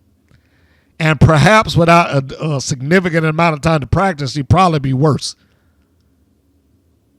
But, that's where we are with them. But I also wanted to bring it up to say this. Now, I said at the end that Mirage was just standing there and she was waiting on her choke slam, her spot. I know that somebody out there is like, well, that's what they're supposed to do. That's the spot. And I'm going to point to something that I saw personally during the show, one of Robert Gibson's shows with their heel manager, her heel stable, and his name is Darkmon, the monster that existed there. So there's comparative tissue. In this particular example, I'm using this as another way that they could have done it. So at the end of the match, Darkmon was the champion. He loses, and he was about to exit, but what he wanted to do, even unbeknownst to the managers, he wanted to give the fans that came a babyface moment because the heel survived it. The heel won. The heel was champion. But he didn't want to have them leave, despite the fact he didn't get the championship. He didn't want them to leave with a sour taste in their mouth, more or less. So he went after the manager, the one that helped cheat to get her guy to win. And as stated, the manager didn't know this was going to happen, but she was a pro and she just went with it, as did her stable. He gets outside. Now, Dartmont's a big guy. I want to say he's probably about 6'5", 6'6", maybe 300 pounds. I mean, as I can recall, I didn't really look at him eye to eye, and I'm not a short guy. I'm 6'3". So he's about 6'5", 6'6", somewhere there. So he gets out of the ring. He grabs her. He pulls her back in. Her guys see it. They're like, oh, what do we do? They didn't stand around waiting. He punched and fought through at like 3 guys. Got her. Put her into the ring. One of them, they still tried the effort to save her. He gets, her name was Angel, in the ring and choke slam position. Alistair Crow was his name, one of her guys, because the other two is still laid out. He gets in and he's trying to make the effort to save. And so while Darkman has choke slam ready to go, he's got his hand around her throat and about to hoist her up. He charges over and then he gets caught with a boot from Darkman. So the effort to try to save his manager was there, but he just, he fed himself to the kick so that it didn't look like we're just standing around like idiots watching this take place. They made him work to get it. Even if it wasn't planned. And I know it wasn't planned because it brought it to me afterwards. So like, no, we didn't plan that. But they just went with it. They all made the effort. They all tried. They failed, but they all tried. Opposed to when you see a segment like this where Miranda Mirage is looking at this thing take place like, what do I do? And after she's done, then she, like, all right, now I'll attack. Have Chainsaw be able to fend her off without, breaking stride. They could have did the exact same thing, quite honestly. I got my hand wrapped around Siren's throat. Miranda tries to come in. Chainsaw just gives her a boot to shove her away. Choke slam, then you go out the Mirage, and then you finish up what you're doing. And that's probably the only reason why I have an alternate path to go is because I've seen this spot. I've seen it done, and I know that all three of Angel's army, that's what they were called, the members of that army did not want to look like we're just sacrificing our manager. They didn't want to look like I'm just standing around watching this 6'5" or 6'6" guy brutalize this woman. I got to try to stop him, even if we are the heels. And they tried and they failed, and then she got her chokeslam. Now, it was a terrible looking chokeslam. I mean, it was terrible because he was trying to bring her down as gingerly as he could because, she wasn't prepared for it, and she doesn't like really taking bumps. I think it was because she was in a car accident, so she minimizes the amount of bumps that she took. But the point being is that there was a way to get around it and a way to do it without having Miranda Mirage stand around looking like a dimwit watching this happen. And as I said, Chainsaw walks out with pep rally. Where that goes, I don't know. Next segment. And that's all the matches that they had, by the way. I know that I put up a poll on our YouTube channel, our YouTube page. And it's advertised. It was advertised as 4 different matches, which is why when you go there to the voting page, the community tab, where I put all the votes at, and a few quizzes and a couple other press releases and things like that. But if you go there, I put up the polls for the matches by and large before the match airs. I just schedule it to come up like after the program airs on the East Coast. And so I put down what was sent to me in the press release. And it reads Miranda Mirage versus Pat Riley, the Environmentalists versus the Dojo Defenders, Veronica VaRoom versus Kalaki the Island Girl in 12-woman battle royal. Now, obviously, the Mirage Pep Riley match happened, the Environmentalists and Dojo Defenders match happened, but the Veronica VaRoom and Kalaki the Island Girl match did not. Apparently, that match was pulled. Some people have speculated, like, oh, they probably did it because they wanted to keep the time for a while. I question that. I question that because a lot of what we got following that was a lot of what it felt like filler material, quite honestly. It just that's what it came across as. It was just, we have to make this show buff out so we can get the hour, including our commercials. So we need to go do something. And that's what it came across to me as. Like, this is just filler material. So it is the end of all the matches. They had the photos of said match, but it didn't go anywhere. I think somebody posted some of them on Reddit. I actually have an image of the match on the page to vote. Speaking of which, before I go any further, for those of you who voted 6 days ago from me talking right now, it is overwhelmingly listed as it was great. My categories are it was great, it was terrible, and meh. 78% voted it was great. 15% voted it was terrible. 7% said meh. Not thrilled one way or the other. If you haven't had a chance to vote, please, go down there. I try to do that week to week. There will be one that comes up, is scheduled directly after the airing of the next episode, which should be the 18th.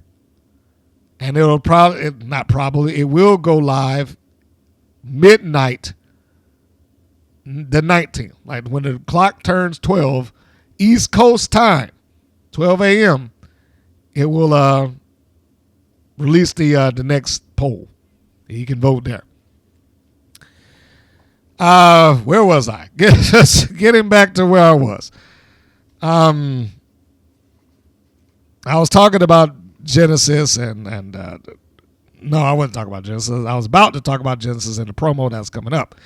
Just finished talking about Chainsaw and Pep Riley and the match that got pulled. And apparently, the VaRoom Kalaki match was pulled. Now, what reasons they had for pulling it, I don't know.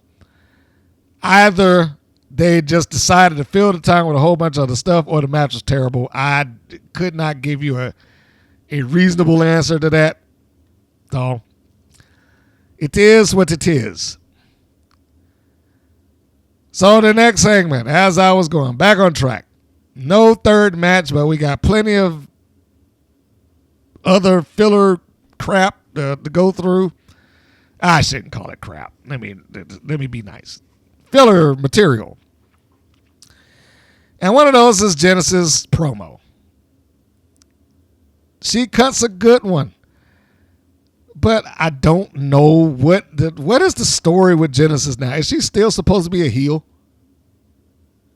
Because this angle that she's in largely gives the feel of a babyface. I have to prove that I belong in the main event. What is it? That's babyface talk.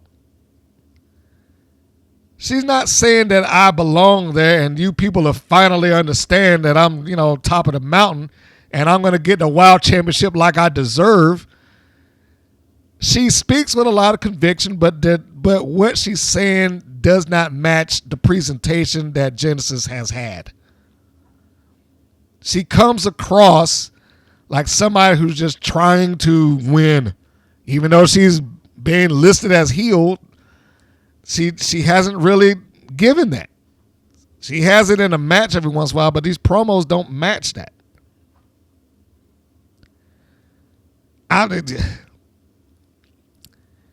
It's like she's doing I'm trying to finish my story thing. It kind of like that. Not exactly, but kind of.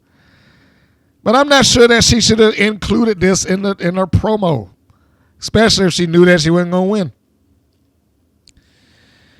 But it feels a lot like a babyface promo to me. Tormenta basically does the same promo that she's been doing for the past few weeks. That she, wants to win the Wild Championship. Now, I've already spoiled who won, and I'm pretty sure you saw who won. But, man, how many more different ways can Tormenta come up short? How many more different ways can she come up short? She's constantly challenging for the championship and I never get it. Close, but no cigar. I don't know. It's a good thing that she has a life outside of WoW. But when she wins, will it make any sort of difference? If she actually gets the championship, will it make any sort of difference for her or to her? Because it's like this nonstop season after season, every couple of weeks. Well, Tormenta is the number one contender. She gets the championship shot because she's the Mexican champion. You remember the Mexican championship, the championship that they've never identified or seen the belt of or told you what promotion she's the champion of. She's just the Mexican champion. Boy.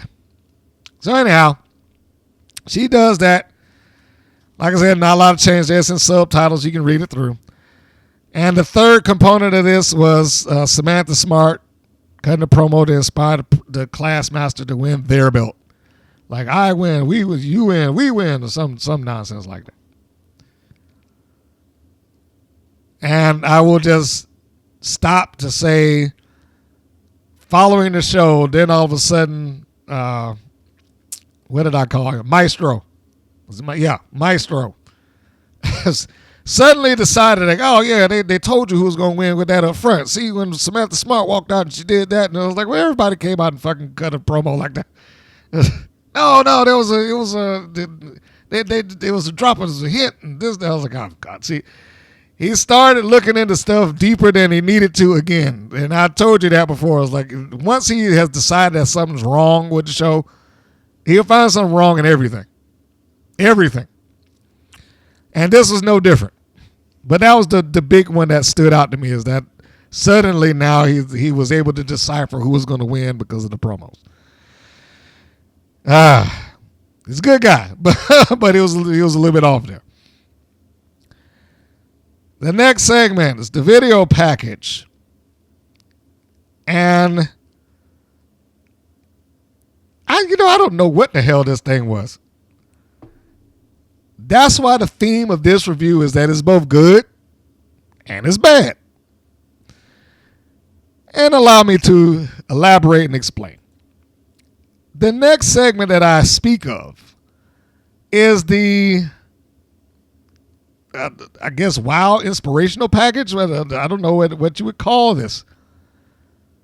So they have this video package that plays and is done very well.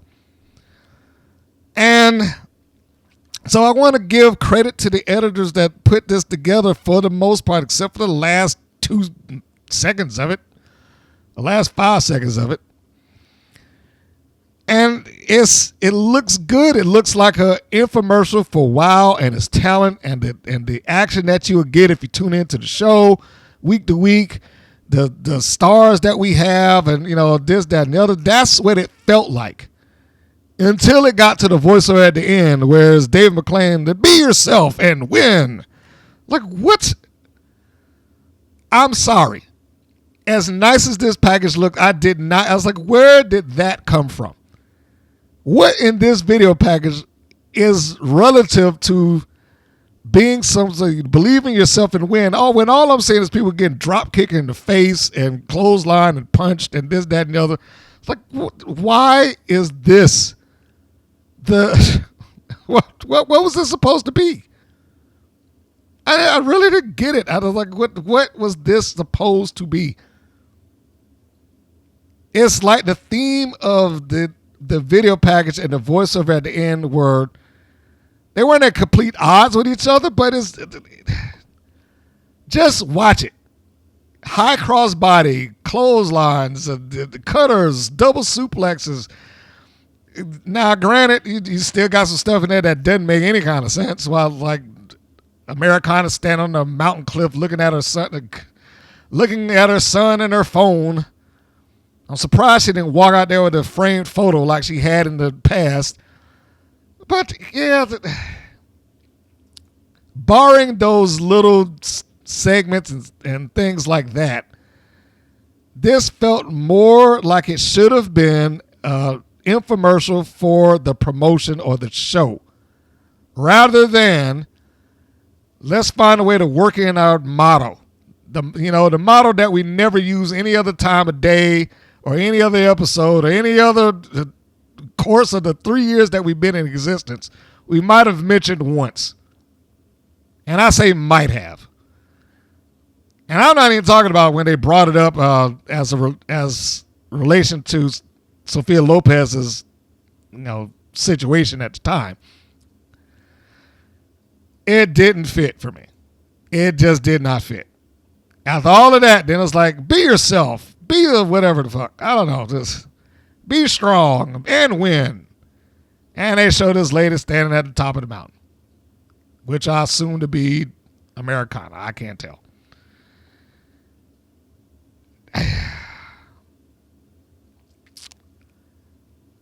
Yeah, it didn't match. I'm sorry, it didn't. This did not match. It's a nice concept. It's a nice idea. the video looks good. My only drawback to this thing is that the voiceover, in my opinion, and I will stress that before somebody was like, oh, it works fine. So, in my opinion, this voiceover doesn't match the video. Not when you're getting a bunch of women beating the crap out of each other nonstop for the first 50 minutes of it. And then it's like, hey, be yourself. Be strong. And win or whatever. I don't know. I don't know. Let's move on. I don't even want to be bothered with that. So, yeah, it didn't do anything for me. It started off good. And I started off like, oh, okay, this is nice that they're actually doing something to try to get people to want to watch the show. But then it just turned into their inspirational package from nowhere. So it was a bipolar clip, in my opinion. Next segment, Reina Del Rey picks up cutting her promo. And she is basically saying that she knows that she's a target. And that she intends on taking everybody down with her. Why does she know she's a target? Because she said, you make a name for yourself. You go after the biggest and the baddest. And, pretty much identifies herself as the biggest and the baddest in this battle royal. As she should. So, she does that. I got the impression here that she used and applied wrestling logic to not put herself in a bad situation. One of the things that I've been told and or heard about is that you didn't want to, well, some people don't care, but you didn't want to necessarily cut a promo promising anything that you can't deliver on. Now honestly, Del Rey probably could have gotten away with it because she's a heel. She probably very well could have gotten away with saying, I'm going to walk out with the Wild Championship and nobody can stop you, or whatever. She probably could have said that, and nobody would have thought anything from it because she's the bad guy. But in this case, she alleviated all of that and saying that what I just said, she's the biggest and the strongest, and, I know that I'm a target. And then she says that she's going to take everybody else down with her. That was fine. Because without having a chainsaw in there, without having, some other monster competitor such as the Beast or something along those lines, that does position her as being the arguable toughest competitor to get rid of. So it works. She doesn't make any promises one way or the other. Doesn't say that, I'm going to win it. I'm going to be the next champion or anything like that. She just pretty much says, I'm going to, make sure I take some people down with me. So, following her was Santana Garrett. And I put down, Garrett does a good babyface promo. Starting with putting over the other talents. But she still sells herself as winning. And, of course, as a former Wild Champion. It is very much in the same vein as Princess Aussie's promo earlier. Is marginally better because she had something else to add to it. Some other element of her persona, some other element of what she's doing to be able to add to this. But, like I said, marginally. Nothing against her or Aussie. They just did not seem like they had a lot of stuff that they could really talk about for whatever reasons. The next segment, not episode, next segment, the commentators recap the wins of the episode so far. They go back over the Environmentalists losing to the Dojo defenders. They go back over Miranda Mirage defeating Pep Riley. And this is why I'm like, I don't know why anybody would say that it was a matter of time. Because even that was just kind of taking up time right there. All right, guys, let's go back over who already won in this hour. Nothing wrong with going back over it, but when have you ever seen them do that? How often does that happen? It just felt like fluff. It felt like we just need to put this in here because we don't have anything else to buffer out this hour of show that we've got. We gotta get to the full hour, so let's do this. When we get off of that, the next segment is McLean setting up the debut, or pitching to the video, setting up the debut of their new interviewer, Sibley Scoles. I'm trying to think of a way to phrase it. And not, I can't say it anyway. I haven't heard of Sibley Scoles. Okay? And I don't mean that as a bad thing.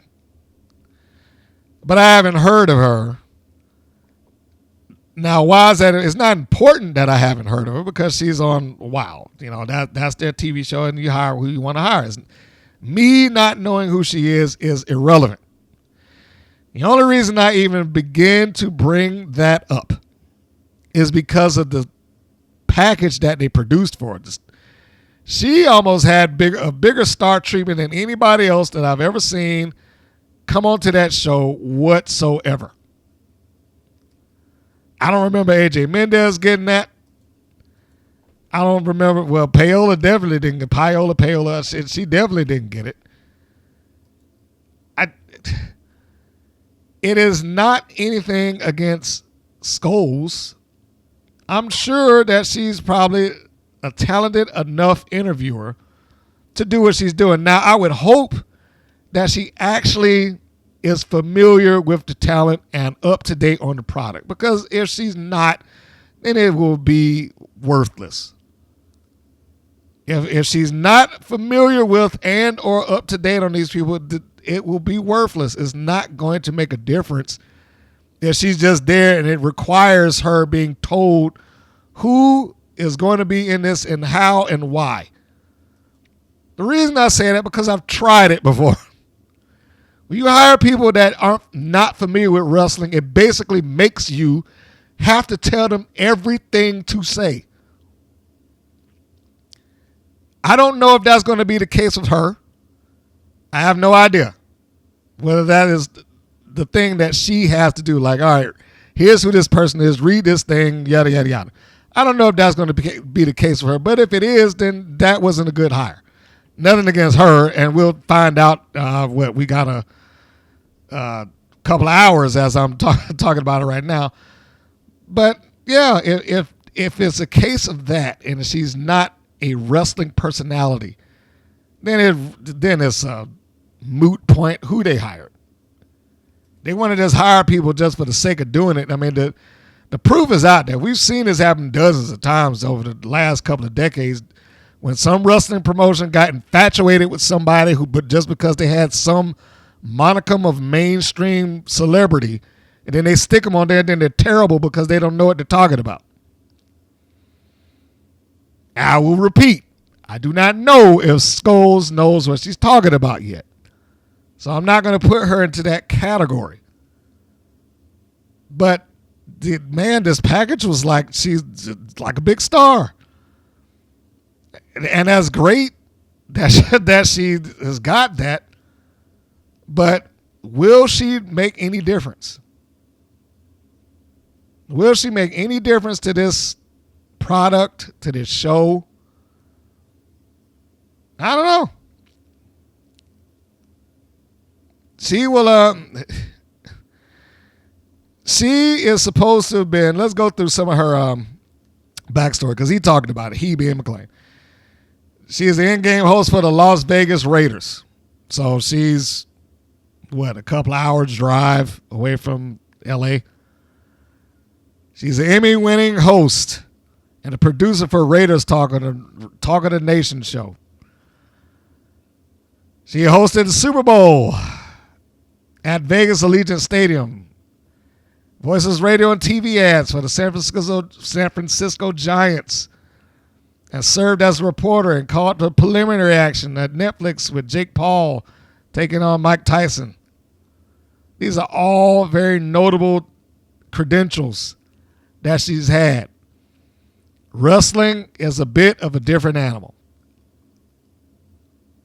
because she's not going to be calling it based on just the merit of what they do in the ring. I doubt that she's going to call it based on the merit of what they do in the ring at all.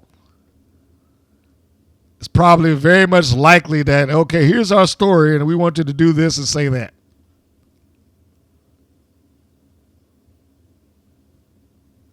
Her being there, fine. I question the big promotional package other than that they wanted to just fill up some airtime. I hope they remember to do this with the people that they hired that's going to actually be in the ring. Because they made her out to be this, a big star. And I ain't going to take anything away from her with that, but they made her out to be this big star, and I hope that it delivers.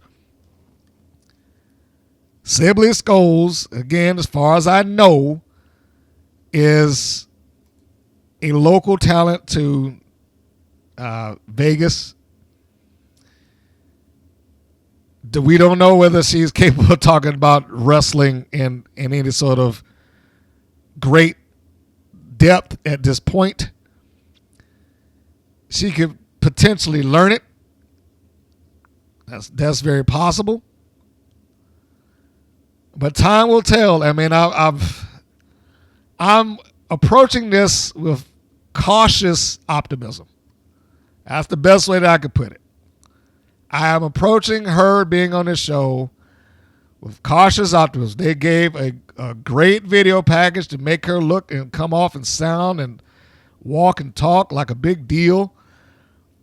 I keep going back to, when you have people like that come from some other walk of life, I don't know why you wouldn't endeavor to try to get some photos, still shots of them doing these things. So if you're going to try to pump them up as a big star, then lean into that. Show the people what you're talking about because some people will need the visual aid. As it is, it was a great video package of her standing around in the Wild Arena in front of the Wild backdrop with a Wild microphone and a Wild shirt. Those things were fine. And then she's got her graphic coming up, Sibley Scoles backstage reporter. I mean, this is legit star treatment. This needed to happen for about a dozen other wrestlers that's on that show. Who else got it? I mean, even the people I don't like Sprout Greens. What did she get anything like that? Did Xena Phoenix get anything like that? Diamante got something. It was the worthless sit down package video, but still, there's no one else that I can recall got any sort of quote star level treatment to this degree. Most of them did a video package, sat down, did an interview, and went out there and immediately lost, or they just showed up. It was one or the other. It wasn't a next week, fans, look out for this person. It's going to be great. We very rarely, if any time, got that. So there we go. And by the way, for those who are unfamiliar with the Emmys, or at least the fact that the Emmys does have local branches, that's certainly not to diminish the fact that she's an Emmy winner. I mean, that's something to be proud of. But before people start looking like, I don't remember her, what did she get an Emmy for? She probably, and this I cannot prove because I haven't looked into it, she probably got it for, local broadcast. There's plenty of people out there in your city and town that's been on the news or something like that are Emmy Award winners. They're just Emmy Award winners for their location, opposed to being a national plant.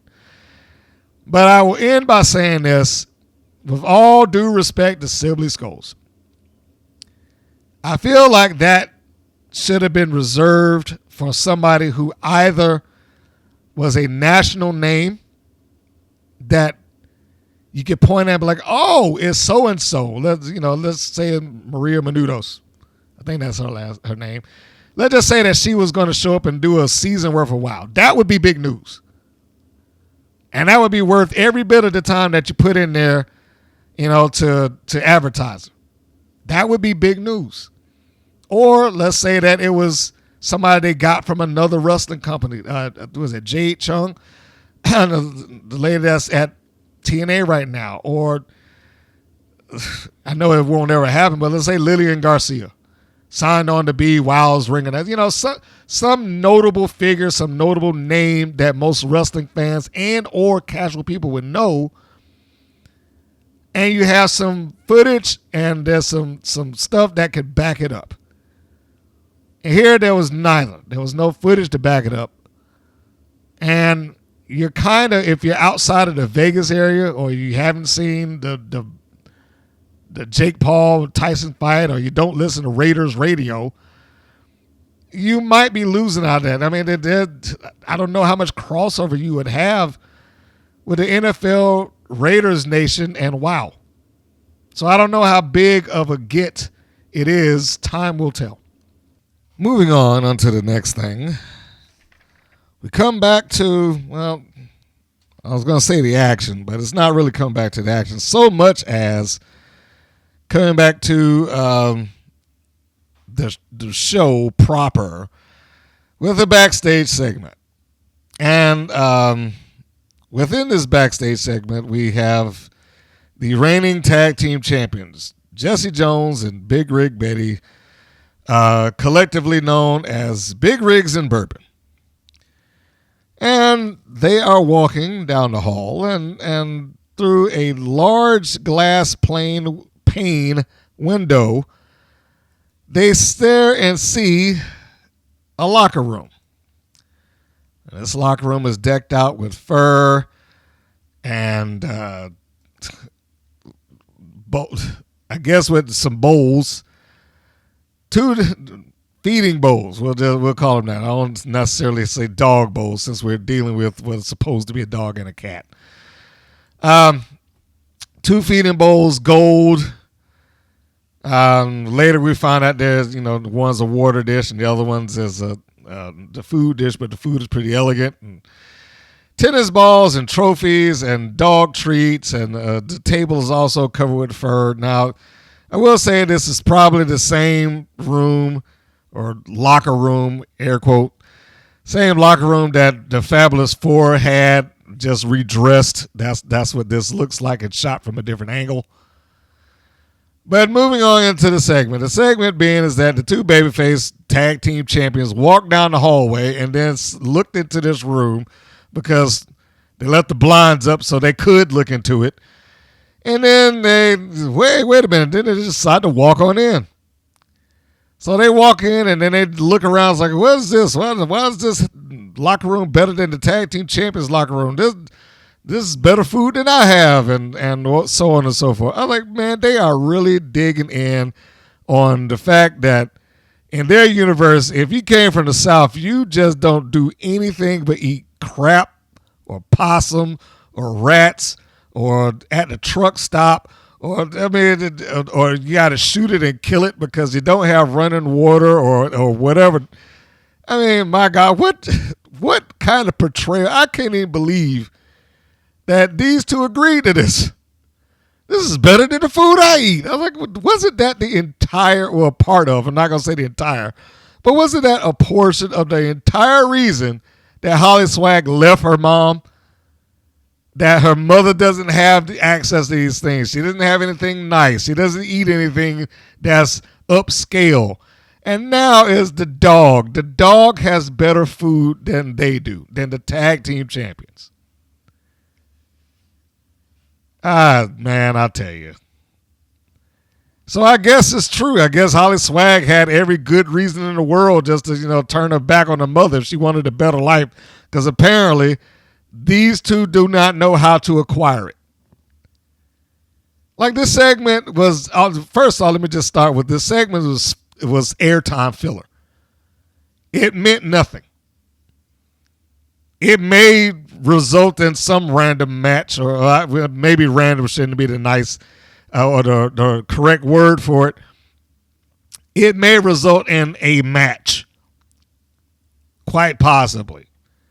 But this is just ridiculous. I mean, and seems like just a means to be able to let the other 2 act in the gimmick and the character that they have in full blown. And I'm sure whoever directed this nonsense thought it was gold. But performances aside, I did not say anything about anybody's performance. So let me just get that clear. I'm not talking about performance, but I don't care how good an actor you are. If you are given crap to act out, it is still going to be crap. Although well-acted crap, it will still be crap all the same. And that's what this is. This is crap. So these two walk in here and it's talking about how nice this locker room is. Because in my mind, I'm like, look, if you didn't get or negotiate a good locker room for yourself, that's your problem. Now that's a real world thing, but still, I'm just saying. So they just barge in and then they start looking over the stuff and they talk about how nice it is and how well the food is and the dog bowls and everything else. And of course, as they do this, it just so happens that Goldie Collins and Katarina Jinx are coming back to the locker room and they're like, hey, what are you doing here? So Collins goes into her monologue about why this is the way it is and whose it is. It's for Brandon or whatever the dog's name is. And you got a brief glimpse of him, laid out on the floor looking bored and mopey. I mean, he probably had to sit and watch this nonsense too, so he didn't care. So they explain, I shouldn't say they. Let me rephrase that. Collins explained. Jinx stood there and looked feline. So she goes into, why, and that Brandon's a champion dog and this, that, and the other, and blah, blah, blah. And so Jesse Jones decides that what she needed to do. I mean, now granted, just for context, Colin is being condescending in her speech, of course.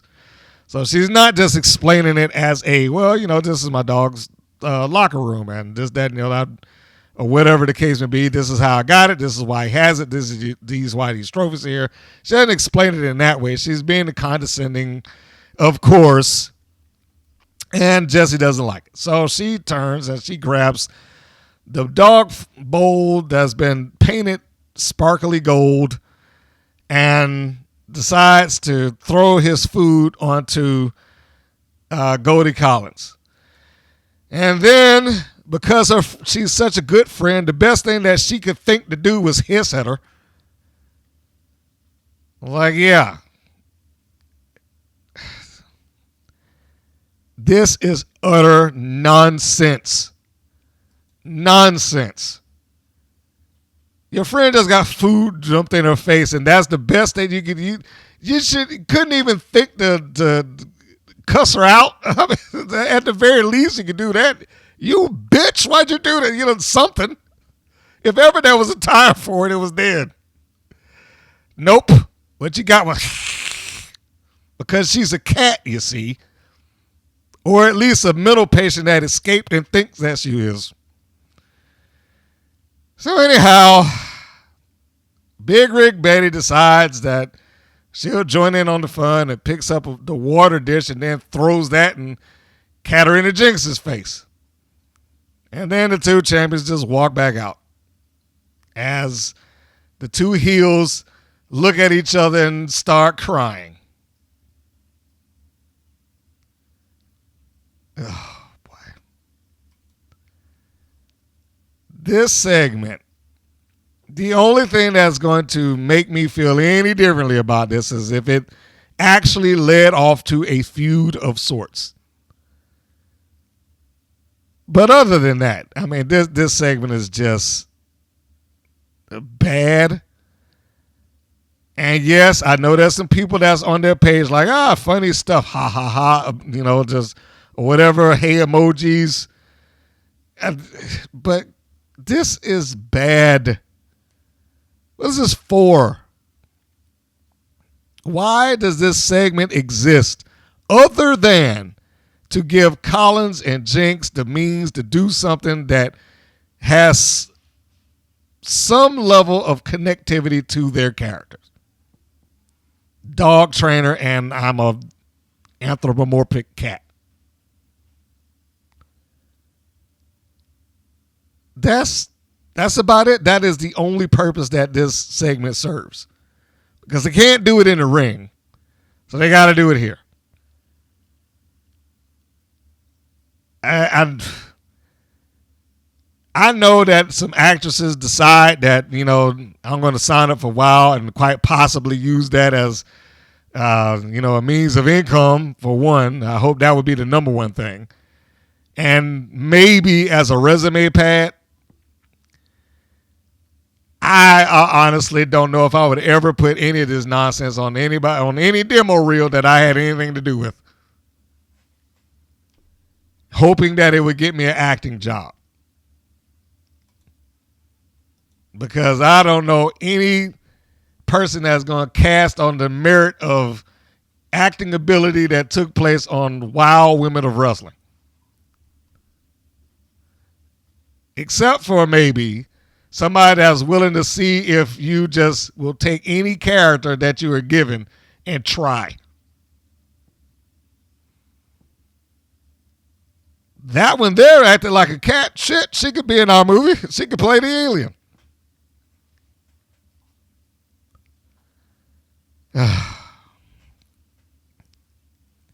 Anyhow, moving on. That was that segment.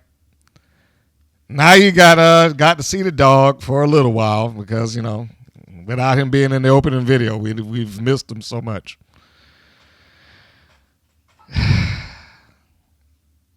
But yeah, at the end of it, for me, until I see next week or something like that, it just felt like it was just there to fill time. Next segment begins the opening introductions as performed by David McLean, because this event is so big and so historic and so monumental that the ring announcer that he pays to ring announce the matches couldn't do it. He has to get in there and do it for her. So he personally introduces the competitors. The first half, before we get to the commercial break, all the heels. That is where we begin. And he goes down the line and he starts announcing, the heel participants. I guess that's just to make it fair. I don't know. I didn't think it would matter what order they came in. And I only say that because this is the last match and the last version of it was both good and simultaneously bad, throughout this whole thing. And I have to bring up the fact that they came out in this order because there are times in this match it doesn't seem or feel like it's a battle royal. It just feels like here's the group of the baby faces versus the group of the heels. But anyway, moving on. First entrant, not that it mattered. Okay, let me just start with that. It didn't matter what the entrance order was because it's not like it's a gauntlet. It's just, this is how he announced them. Making her crazy looks and goofy eyes was the Classmaster. And standing next to her was the uber serious Samantha Smart. They come out. Genesis comes out after them. Del Rey. And then the Fab Four. Then Abilene Maverick and Paola. Smart positions herself directly behind the championship belt. Now, if there was any sort of foreshadowing that you might apply, it might be that. Because for whatever reason, I was like, why? It was the first, like, why is she standing over there? She didn't even bother to get near the ring until it's the end. I guess confidence in your client, or I know this is time for my spot and let me go over there and do what I'm supposed to do. One or the other. Or both. So all the heels are standing there. Lana starts at ringside. I think Samantha Smart wandered around at some point. Surprisingly enough, Adriana Gambino did not accompany her, her charge to the ring. Abilene Maverick got to sit in the commentary booth. Like I said, Lana Star was at ringside. Samantha Smart strolled around. But because of the heinous actions of the Alliance, them being the biggest offenders on the show, just beating up everybody left and right and putting people through walls and panes of glass and causing them to bleed and all. I know you didn't see any of this stuff, but that's what apparently had to have happened because they were so heinous and so bad and so off the wall that they were banned from ringside, whereas every other heel manager is not. So, this is just a case of another one of those wow things, you see, where the angle took place off screen. So I'm filling in the blanks for you. That's why that she's, not there. You didn't see that episode when she ordered Reina Del Rey to bash Roxy Fierce's head in with a steel chair, in the most heinous of ways. And then they just proceeded to beat up the entire babyface locker room, just left and right. It was carnage. I mean, I wish I'd have whipped out my phone and recorded it for you, but I have to explain it like they do. See, that's why the Wild Building signals are just awful. They don't somehow it just disables your electronic devices. You don't see, even though they got cameras everywhere, you don't see the stuff that happens because things just short out at the oddest times. It's just dumb luck. You never figure it. So, all the baby faces now take their time to come on in. And you know what I forgot to mention? Before this, no, I didn't forget to mention. Actually, it's in between the heels and the baby faces. So, when they come back from commercial, just before that, there was a promo for next week's match. Or at least one of next week's matches. And who would be in that promo but Xena Phoenix? Xena Phoenix and the Dojo Defenders going up against Top Tier for the Trios Championships. And I saw that and I immediately wrote down, we know Phoenix is not winning this now. I said, you could pick another match or something, or have created some other promo to put in there. Like, that's a blatant advertisement. If she's going after the Trios titles, I sincerely doubt that she's the Wild Champion. So anyhow, as the order of entry by the babyfaces is going on, Xena Phoenix happens to be first, followed by Chantella Cella. She is then followed by her tag team partner, Holiday. She's followed by the ever-present number one contender other than Penelope Pink, Tormenta. She is then followed by Princess Aussie. And she is then finished up or followed by Santana Garrett. The two uber baby faces come one after the other. And they're all called out, but none of them enter the ring. They're all standing at the base of the ramp. The baby faces are outside of the base. The heels are on the inside, and they're all lined up in a row. It already feels like it's every woman for herself. So they all charge in. The babyface decide, all right, let's go get them.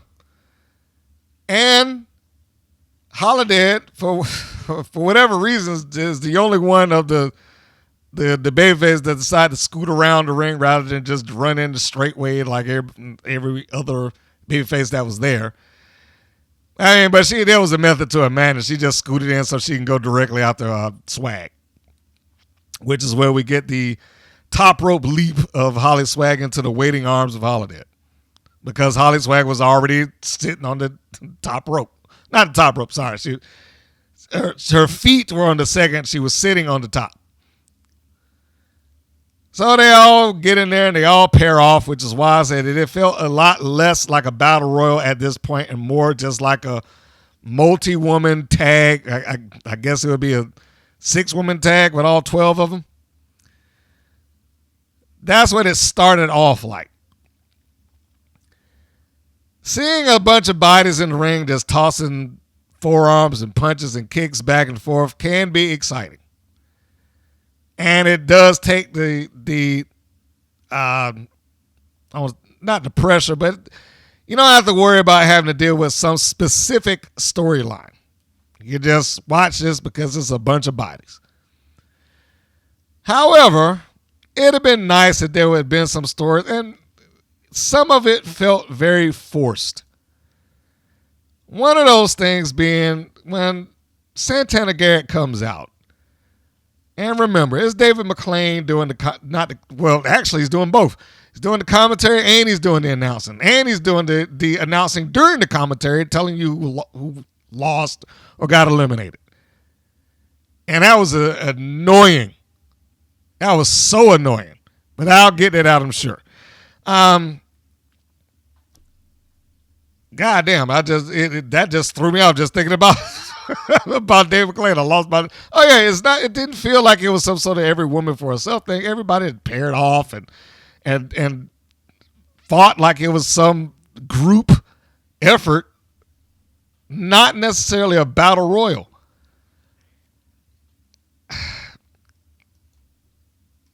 And what I was getting at was that it could be a fun thing to see that, and you didn't have any in particular storyline, except for Garrett came out and McLean more or less. It's not an underdog story. What would you call it? It was more the emotional tie. That's what I'm looking for. It was more like giving her the story of the emotional. I'm doing this for my father, who just I think what was it within the last 5 years? He passed away within the last 5, I believe. And that became the thing that she was kind of tied into the announcement of. Fighting for her late father, Kenny G. That with that attached to her, it's like, okay, now you're adding more weight to Garrett for something that she's not going to do. If that were going to be the thing going into it. I felt like it needed something else during her elimination rather than it's just this.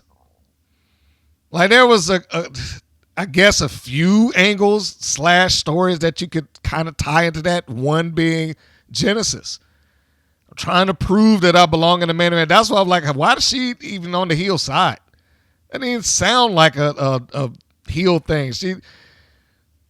And it's all in a matter of her presentation. She did not present it as or she hasn't been recently, she hasn't presented it as a heelish thing. She presents it like she just wants to be accepted as a top talent. That's a babyface motivation. So I guess you could tie that into some angle or story within this battle royal. The Fab Four, you could maybe tie that into some. But by and large, if you just tuned in and you started watching it, it probably wouldn't lose you. You would know that there's a big brawl going on and perhaps one person will survive it. Now, up until the point where Holiday takes her own tag team partner, Chantilla Chella, this is on purpose. It's not like she's doing it to be malicious. Up until that point, it didn't feel like a battle royal to me. As I just said, everybody had kind of paired off, and it was paired off heel baby, heel baby, heel baby, right from the get-go. But when Holiday hoists up her partner on her shoulders, she starts doing the Terry Funk spin spot. And by default, some of her colleagues, babyfaces, got wrapped up in that as well. Aussie sold for it. Garrett sold for it. And, all other heels that happened to be in the way. But those are the two notable babyfaces that I can recall and that I made note of that got hit during that tandem, offense. And then after she does that, she uses Chella as a battering ram and kind of repeats the process. And it's just kind of off and running around and more clustered, and HollySwag does a good heel thing. She hooks herself underneath the bottom rope and turnbuckle so that she can't be eliminated. Lana Starr with the camera on her. She points at Holly doing that and is like, "Hey, smart." She's showing you how smart she is. Side note, I genuinely praise Lana and the growth of her as a manager on TV. I honestly want to see her try that someplace else just to see if she can be good. Like, it's one thing for her to do it in a while, and I am proud of what she's grown into in a while. But I really want to see her try it elsewhere. I know that's probably never going to happen, but I would like to see her try it elsewhere just to see if she is grasping it the way that she appears to be grasping it on Wow's television. And only because Wow's, a pretty controlled and edited show.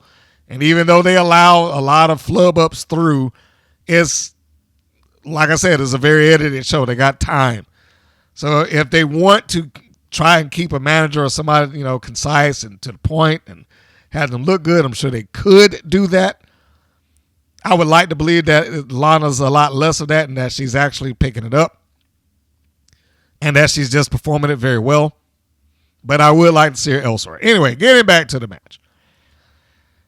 As I stated, that there was a spoiler in the promo. The first person eliminated was Xena Phoenix. However, we did not see how she got eliminated, but we know who eliminated her. It was Genesis.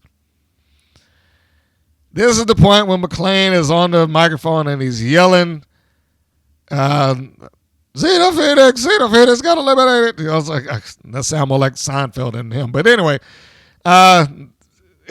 this was so annoying. And it felt like such a self-serving thing. Now, I don't know if he did that on purpose to be up, but man, come on. Is it really that necessary that he had to do that? I personally don't even think that it should have been announced over and over again. And yeah, it can happen, but if you're going to do that, have the ring announcer do that without the running commentary with it. Xena Phoenix has been eliminated, and move on. Chantilly, whoever else. It doesn't need the Paola's on the top rope. She's by herself. It doesn't need that. And he's going back and forth in there. I might as well just talk about it now. If you didn't know or you didn't watch it, every time he already did the ring announcing, and he's on commentary, and he's sitting there talking to Abilene Maverick and calling the eliminations as they happen over the house speaker during the show or during the match, while there's a ring announcer sitting behind him. It was just so obnoxious and overbearing. I wanted to change the channel because of him. It didn't have anything to do with anything that was going on in the ring.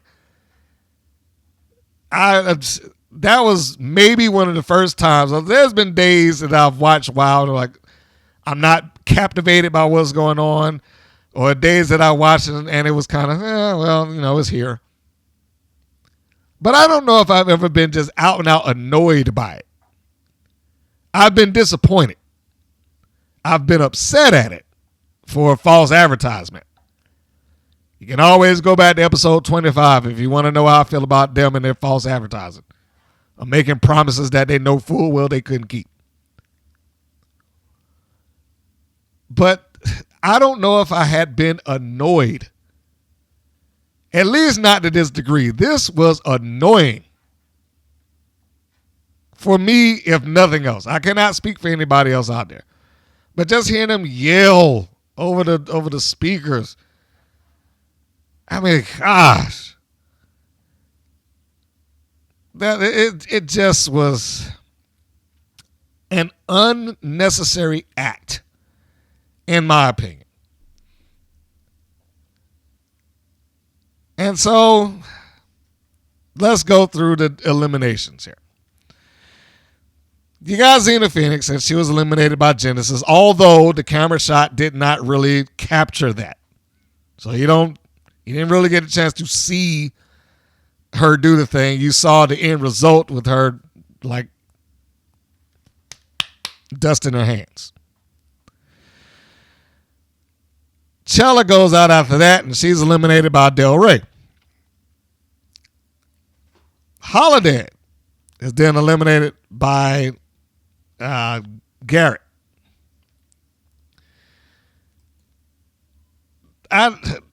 Maybe it's me. I don't know if there were a few spots that I don't know if I cared for or agreed with in this match. Holiday is already on the apron.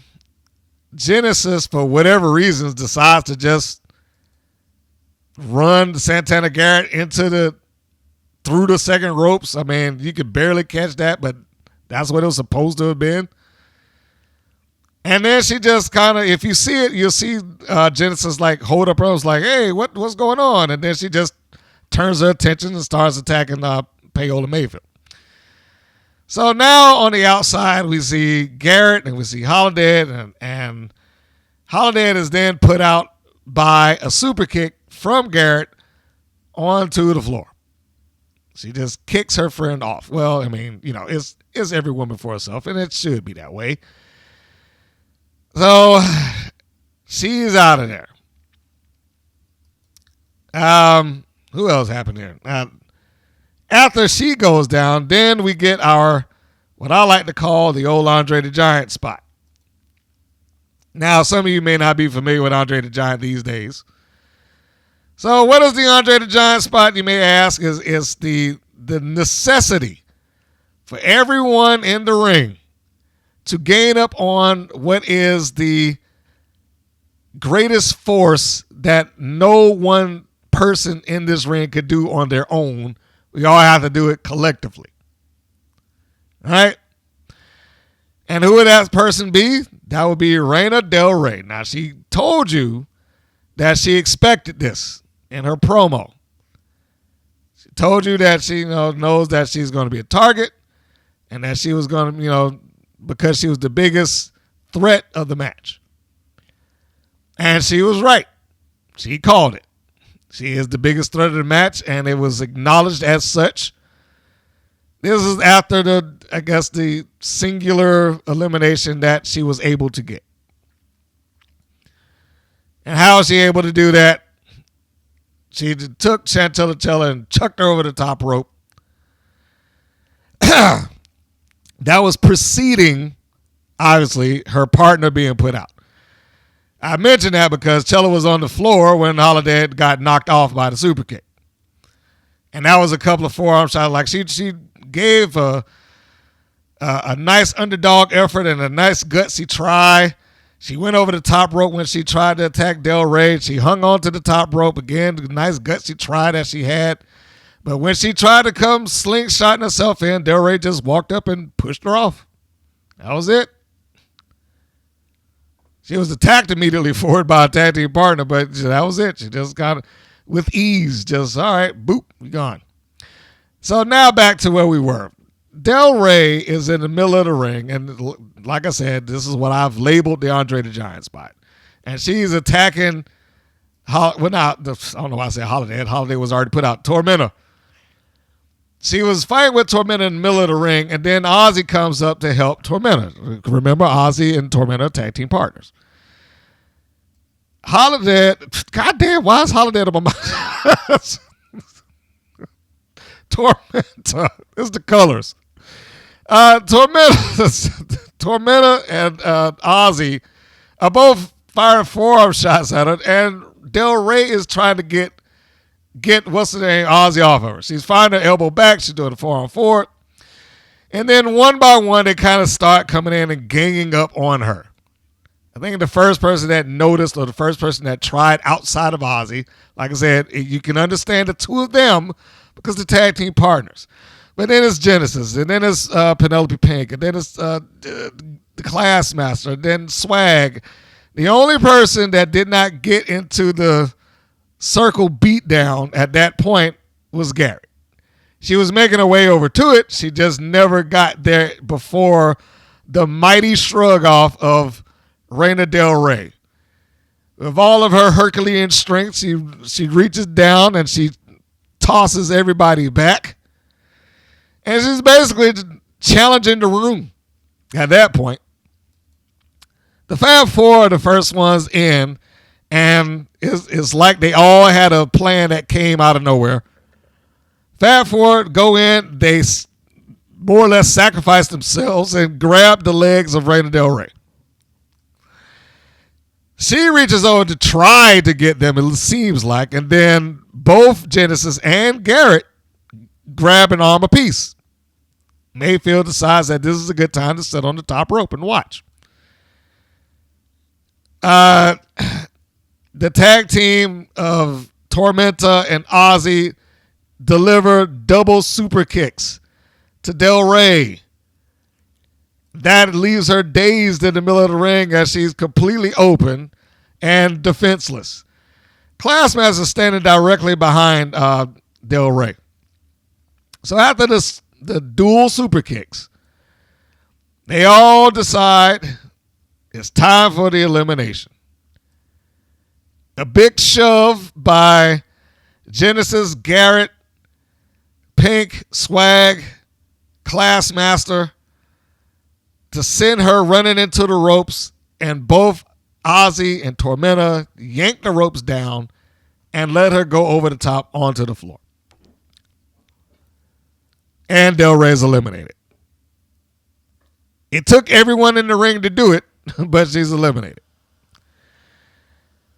This does not hurt Del Rey in the least, I would imagine, because look what it took for her to get put out. This is one of those moments where you've given your manager, if nothing else, ammunition for the future.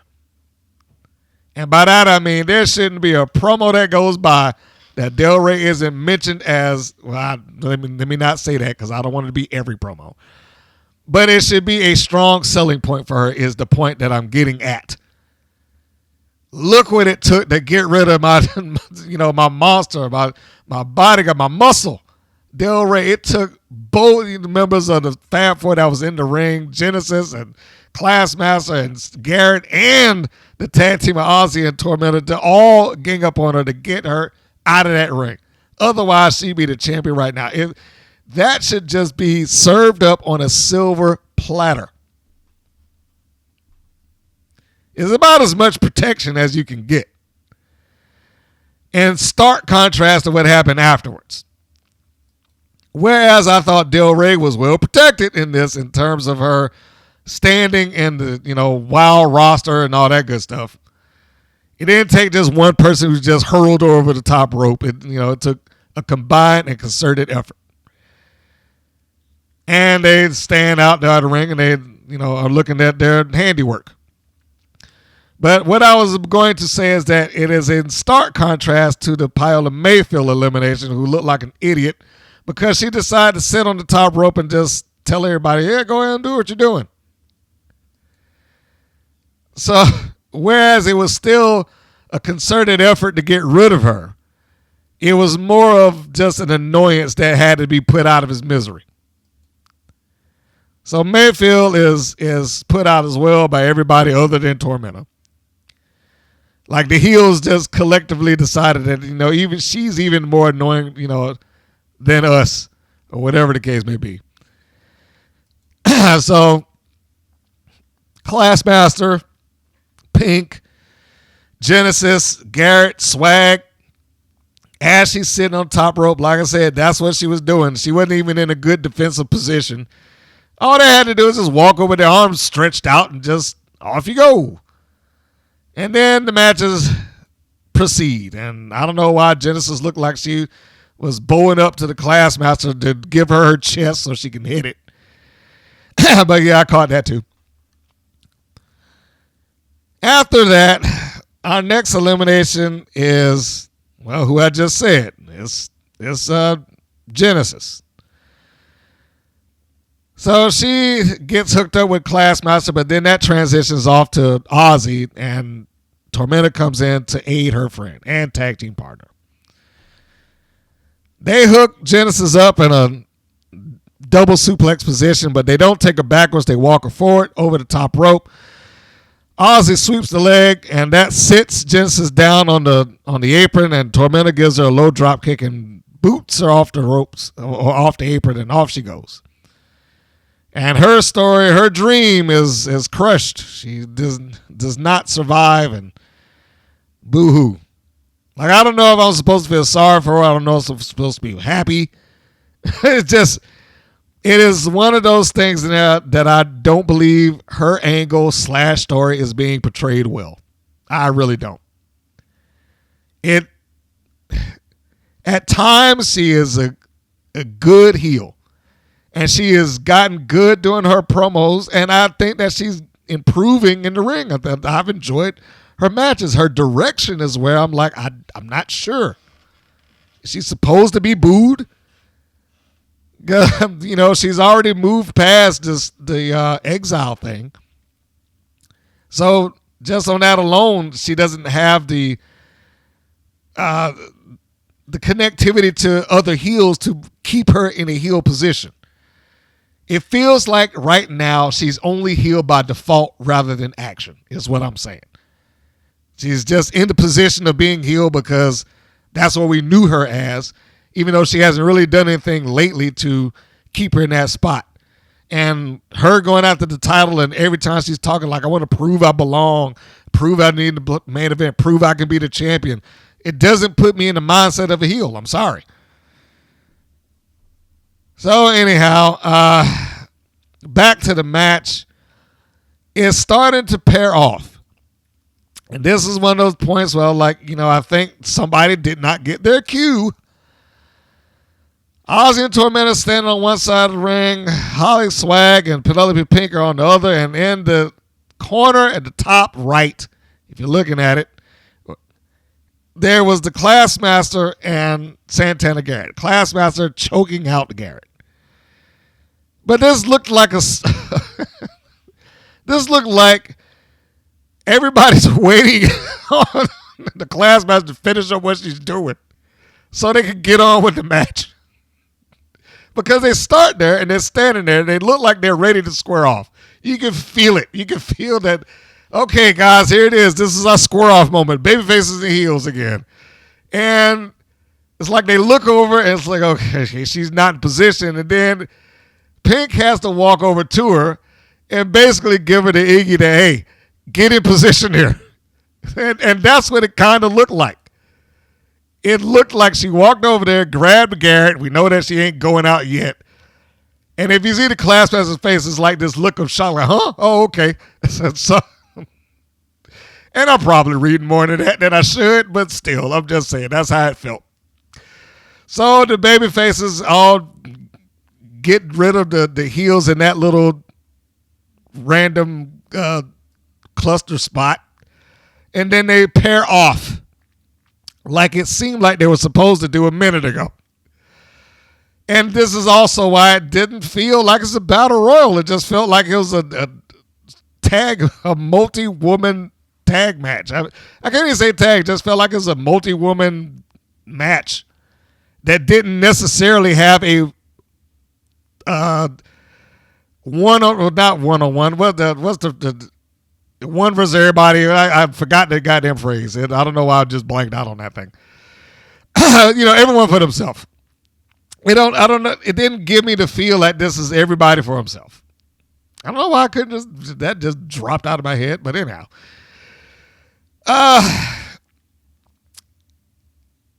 We get to the point where Oz is put over the top rope, and now she's fighting to try and stay on the apron. She's over the top, but she did not hit the floor. So you got Aussie fighting from the outside against Pink. She also gives a shot to Swag. But Swag has the brilliant idea that she just slides under the bottom rope. Aussie already went over the top. So all they had to do is they had to just get her off. And she slid underneath and yanked her foot out from underneath her, and that eliminated Princess Aussie. Aussie sold it great because her look was like, I can't believe that. I had to give her that. The shock and awe that came up to her face at that particular point. I was like, I can absolutely see that that's the face that she should be having at this point. Swag tries to get Classmaster, or I don't know what she was trying to do, but she reached down and grabbed her foot. It wasn't going to do anything for her, but that's what she decided to do. But somebody else sat her down, and this is where everybody kind of hit the mat. Somewhat one after the other. Who was it that put it down? Because she was, I think it was Garrett. Where's my notes? All right, yeah. Swag held the Classmaster hostage for a while. That's what it was. And when she turns around, she catches a super kick by Garrett. Then Pink catches her and gives her with a knee lift. I don't know. Swag was going up to the top rope, maybe a little bit ahead of what she might have needed to do, but I don't know. Because no one was in range of her, but she was just going up there. Tormenta then charges in, hits Pink, drops with a clothesline. Swag comes off the top and then hits Tormenta once she was in position to be hit. Then it's now the Fab Four and they're double teaming Garrett. She's on the apron, and it's again another case of they're trying to knock off the babyface. There is a point there. Garrett's doing a good job of fighting on the outside, and she sends both Pink and Swag away from her at points. It wasn't really mentioned, but there is a spot in there where it looks like Pink used Swag or attempted to almost as a battering ram.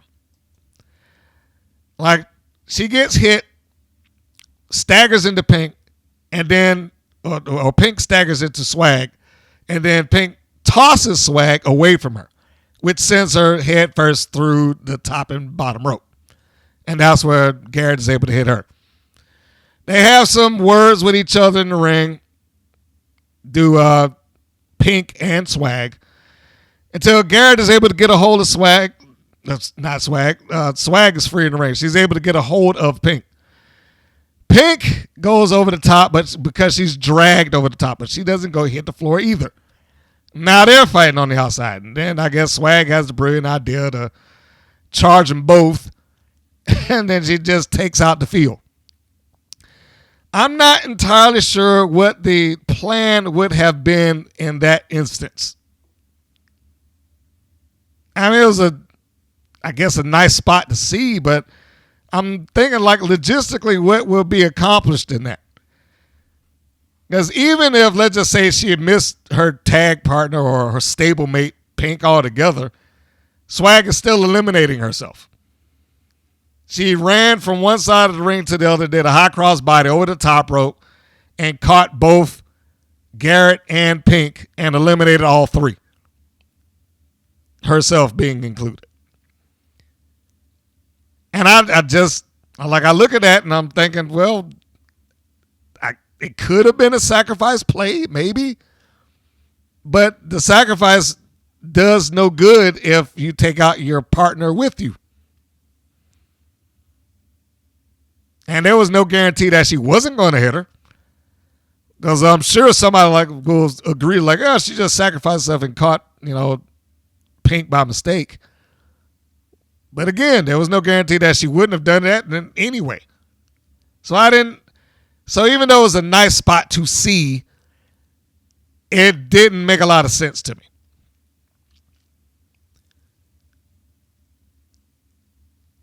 Now we got Tormenta and Classmaster as the final two in the ring. And boy, I tell you, that Tormenta, boy, cannot catch a break. Just can't catch a break. Challenge for it in singles matches, challenge for it in the Battle Royal, challenge for it in a triple threat, challenge for it in multiple single matches, now I'm thinking. And that title just eludes her. And it's not even a strong story. I mean, she's trying so hard. Even the promos make her feel like she's trying so hard to get over the fact that she's chasing. But WoW has not done great with making her sympathetic to that cause of going after this championship. Even though she made it to what we would call the finals, it just, it didn't have the weight of can she do it.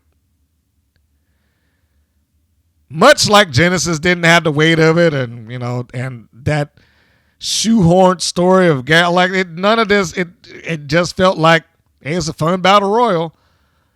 But I don't know if those individual things, those individual storylines, Genesis finally accomplishing what she was looking for, or the Classmaster getting, doing the bidding of Smart and winning a championship, or Tormenta, I've been wanting this title since I was, getting into WoW or whatever.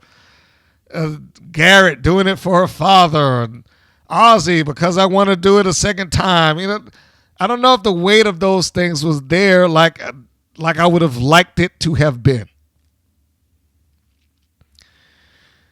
Yeah, it was a fun match to watch, but that's about all it felt like for me. And anyway, the end of this match, it resulted in Tormenta being put into the corner closest to Samantha Smart, obviously.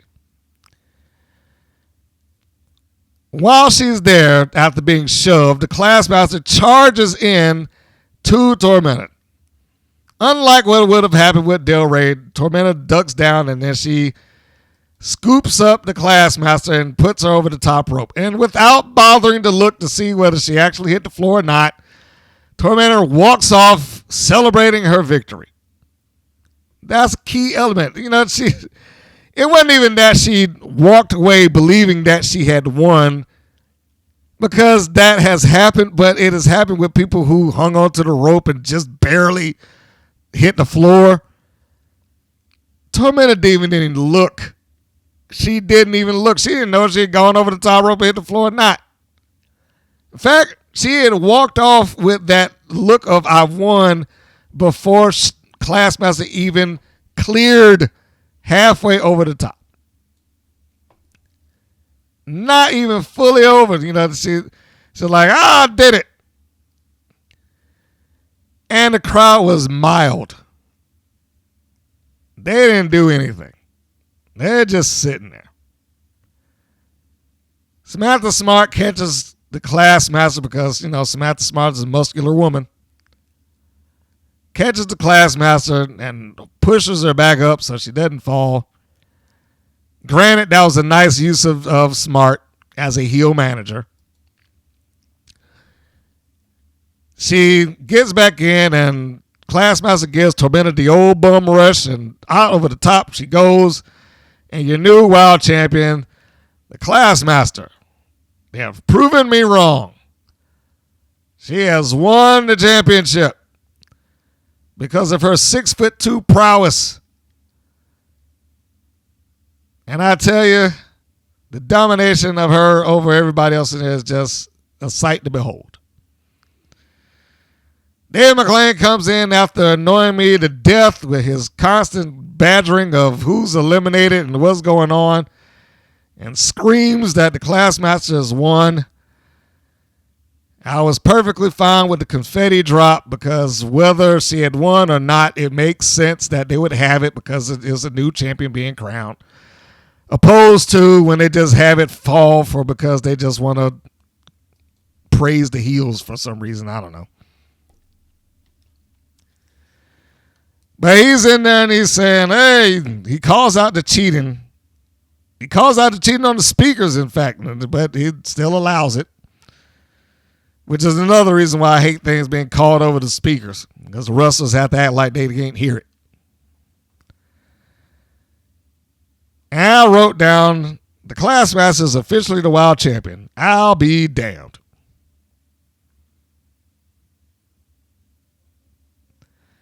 Now, as stated earlier, I'm sure that this means something to her. And congratulations for that. And I'm not going to take anything away from the moment of, being the champion. My question is, if you're trying to broaden out the reach of the show, and I can only imagine that they still are, I don't know or expect the fortunes of WoW's viewership data to have miraculously turned a corner within the last year and a half when they stopped providing it. Because I can tell you firsthand, when I read those ratings when they were still providing it, and by the way, nobody does anymore. So I can only assume that they either asked for that data not to be publicly spread or no one cares. Personally reached out to Paramount Global.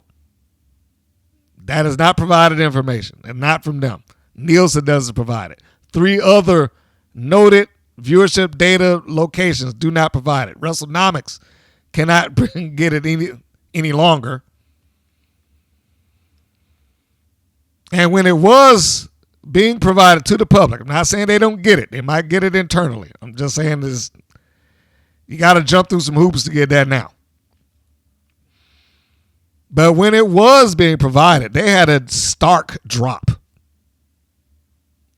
They peaked out about almost 500,000 viewers.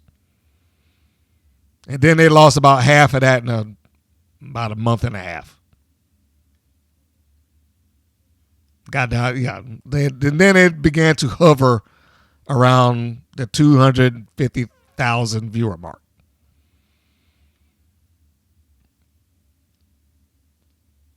The point of that is what I started with a second ago. All due respect to the Classmaster and the person that performs her, Lois Grain. But I don't know if a Classmaster championship reign is going to do wonders for WoW. Not that they care. There's nothing in WoW's catalog or history of McLean's booking and or ideas that tell me that he is overly concerned with that element. Whomever he wants as the champion is whoever he wants as the champion. It drawing interest from the wrestling fans is not a relevant point. Or at least it does not appear to be. Whether she is a good champion or not, unless something magnificent happens with that persona, I don't know if she's going to be, the charging force to draw interest from other people. When you go and you say, you got somebody on the fence about whether WoW is something that they want to watch, and they ask, well, who's the champions there? And is it the Classmaster? Samantha Smart's her manager. Now, whether they're good in the roles or not is not the point. They being WoW already have the perception that they're campy and cartoonish and over the top. And that's not going to help it.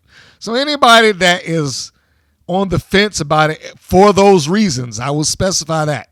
If they're on the fence about watching the show for those reasons, that ain't helping it.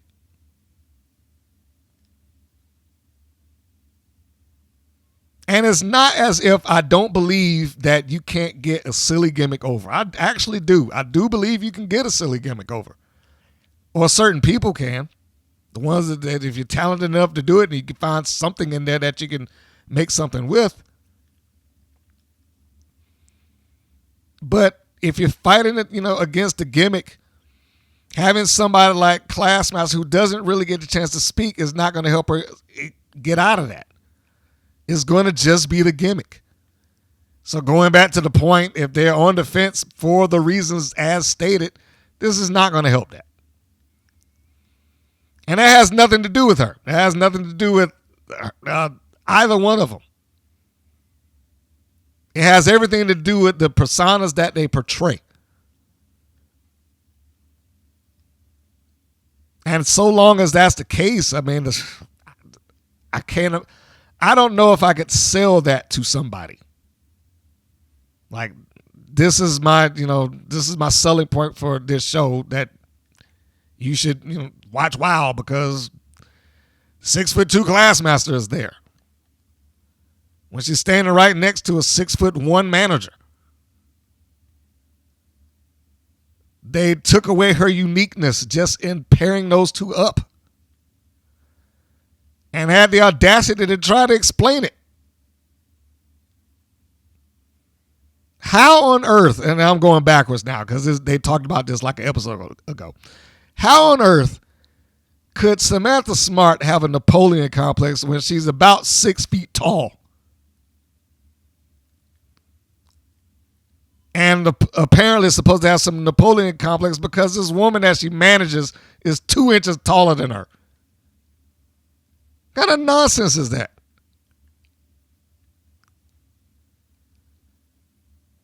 I mean,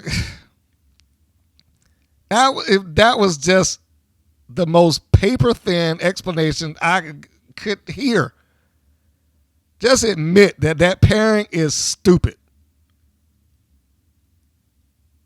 And it shouldn't have happened. Every time they stand next to each other, it kills her uniqueness. So long as being 6'2" is her only sell. If you want to give her something unique, you got to find something else other than her height. And Smart doesn't help that, because that's what she talks about with it. She talks about her being smart and the height of the Classmaster.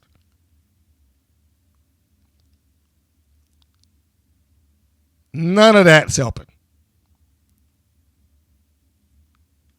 And she could probably be something there. I compared her to Megan Bain at some point because of the height and, the over-the-top gimmick. But it was a comparison of, portrayal.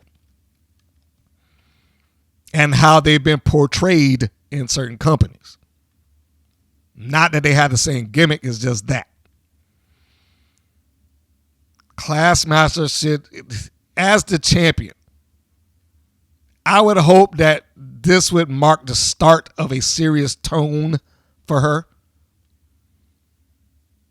And maybe that might do it. If the performances that she started putting out in the ring drew some attention and she became serious, and maybe not the cap and gown, and maybe if it went in another direction, possibly. But I cannot see that happening so long as they present her the way that they do. It just doesn't come off as something wrestling fans who are watching TNA or the NWA or MLW or and for some AEW and TNA, for those that are watching those other brands, this might not be their personal appeal. Now, would they watch it? They probably would, but would they stick with it? That's the real question, because again, going back to that ratings data, that viewership data, it's not like they didn't get interest in the show. There was interest there. There were people that wanted to watch this. It got up to 500,000. Those are good numbers. For a syndicated show, certainly. And then it just dwindled away. Now, this is my "this I cannot prove" moment. But I cannot say that they haven't gotten back up there because they don't release the data. I can't personally say that. For all I know, they might have did it. Somebody might hit me tomorrow and say, "Hey, look, this is here. And this is how they got it." But based on what I've seen, I can't imagine that would be the case. I can't imagine that they was just somehow turned to fortunes based on what they've done.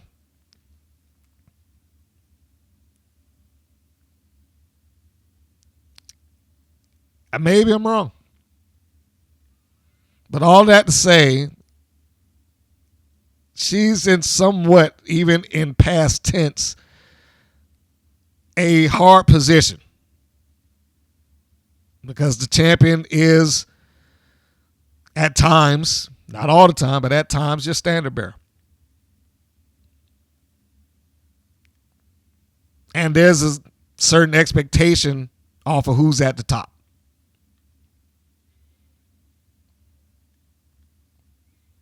And maybe some people watch. Maybe Classmaster might be the draw. I don't know. Or maybe WoW isn't concerned with it. One or the other. But that was the episode in its entirety. And now you've got your brand new WoW champion. Time will tell where this goes and what we're going to gain from it. And speaking of where it goes, you know that the upcoming episode and its press release are already out. Now, as I'm recording this is not aired. I know sometimes the previous podcasts I've recorded, sometimes I read these and I know by the time you hear it, it will come up. But this one I'm actually doing a few days in advance of what I would have normally done. So I'm actually a little not surprised, but I don't know whether you will hear this before it airs or not. So I'm going to treat it as if you're not. And we're going to read this and see what we are looking forward to. This is the preview of next episode, season 3, episode 19. For me, that's 319 when I call it next week. The title, Class Now in Session. It's the beginning of a new reign in WoW as the new WoW World Champion, the Classmaster, accompanied by the IQ superior Samantha Smart, celebrates the Classmaster victory in last week's championship battle royal. But her moment is soured by Jesse Jones and Big Rig Betty, who found it more pressing to talk about what they suffered in the locker room at the hands of paws of Animal Instinct. This is what they wrote, okay? I'm just reading what they have. Before the show goes off the rails, David McClain sets the show back on its tracks with other championship business. With a Wild Trios title match as Xena Phoenix and the Dojo Defenders, Kalaki and Tara Strike, challenged top-tier Coach Campanelli, Kandy Krush, and Gloria Glitter for the championship titles and belts. Genesis looks to prove that she belongs at the very top of the card as she takes on Tormenta, while Reina Del Rey seeks to show the strength of her alliance when she brings them all out. Adriana Gambino, BK Rhythm, and Gigi Gianni for her match against Holiday. And in the main event, Ashley Blaze tries to light WoW on fire in her match against Penelope Pink.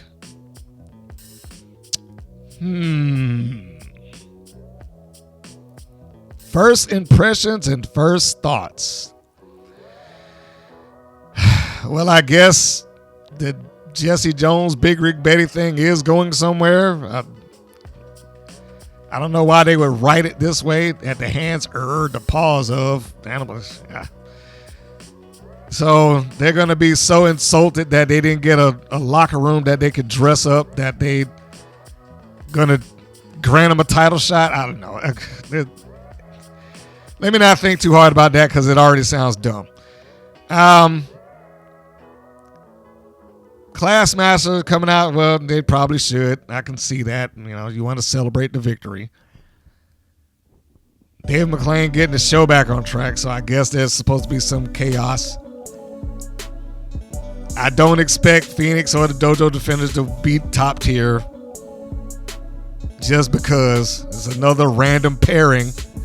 Weren't the Dojo Defenders paired up and ready to go after the titles with Valentina Diamante like a month ago? What happened to their friend? Anyhow. What else? Who else is on there? Tormenta taking on Genesis. Okay, so Tormenta is now just in a random match. I don't know. She's not going after the title still. I'm shocked.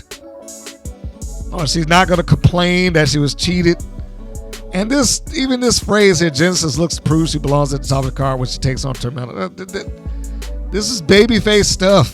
Is she turning? Is she supposed to be a babyface now? And Del Rey bringing out the alliance, so I'm assuming that ban is lifted, or David McClain got sued, or they just said, screw you, David, I'm going to do it anyway. And she's taking on the holiday. And they didn't say anything about Chantilly being at her side. So I'm going to assume that she's having a case of dumb babyface syndrome. And how is Ashley Blaze in the main event of anything? She's lost every match that she's had since she's been in WoW. Why would this be considered a main event match other than it's on last? Okay. Who knows? Pink might put her over, but I will not hold my breath about that. And that is what we have to look forward to next week.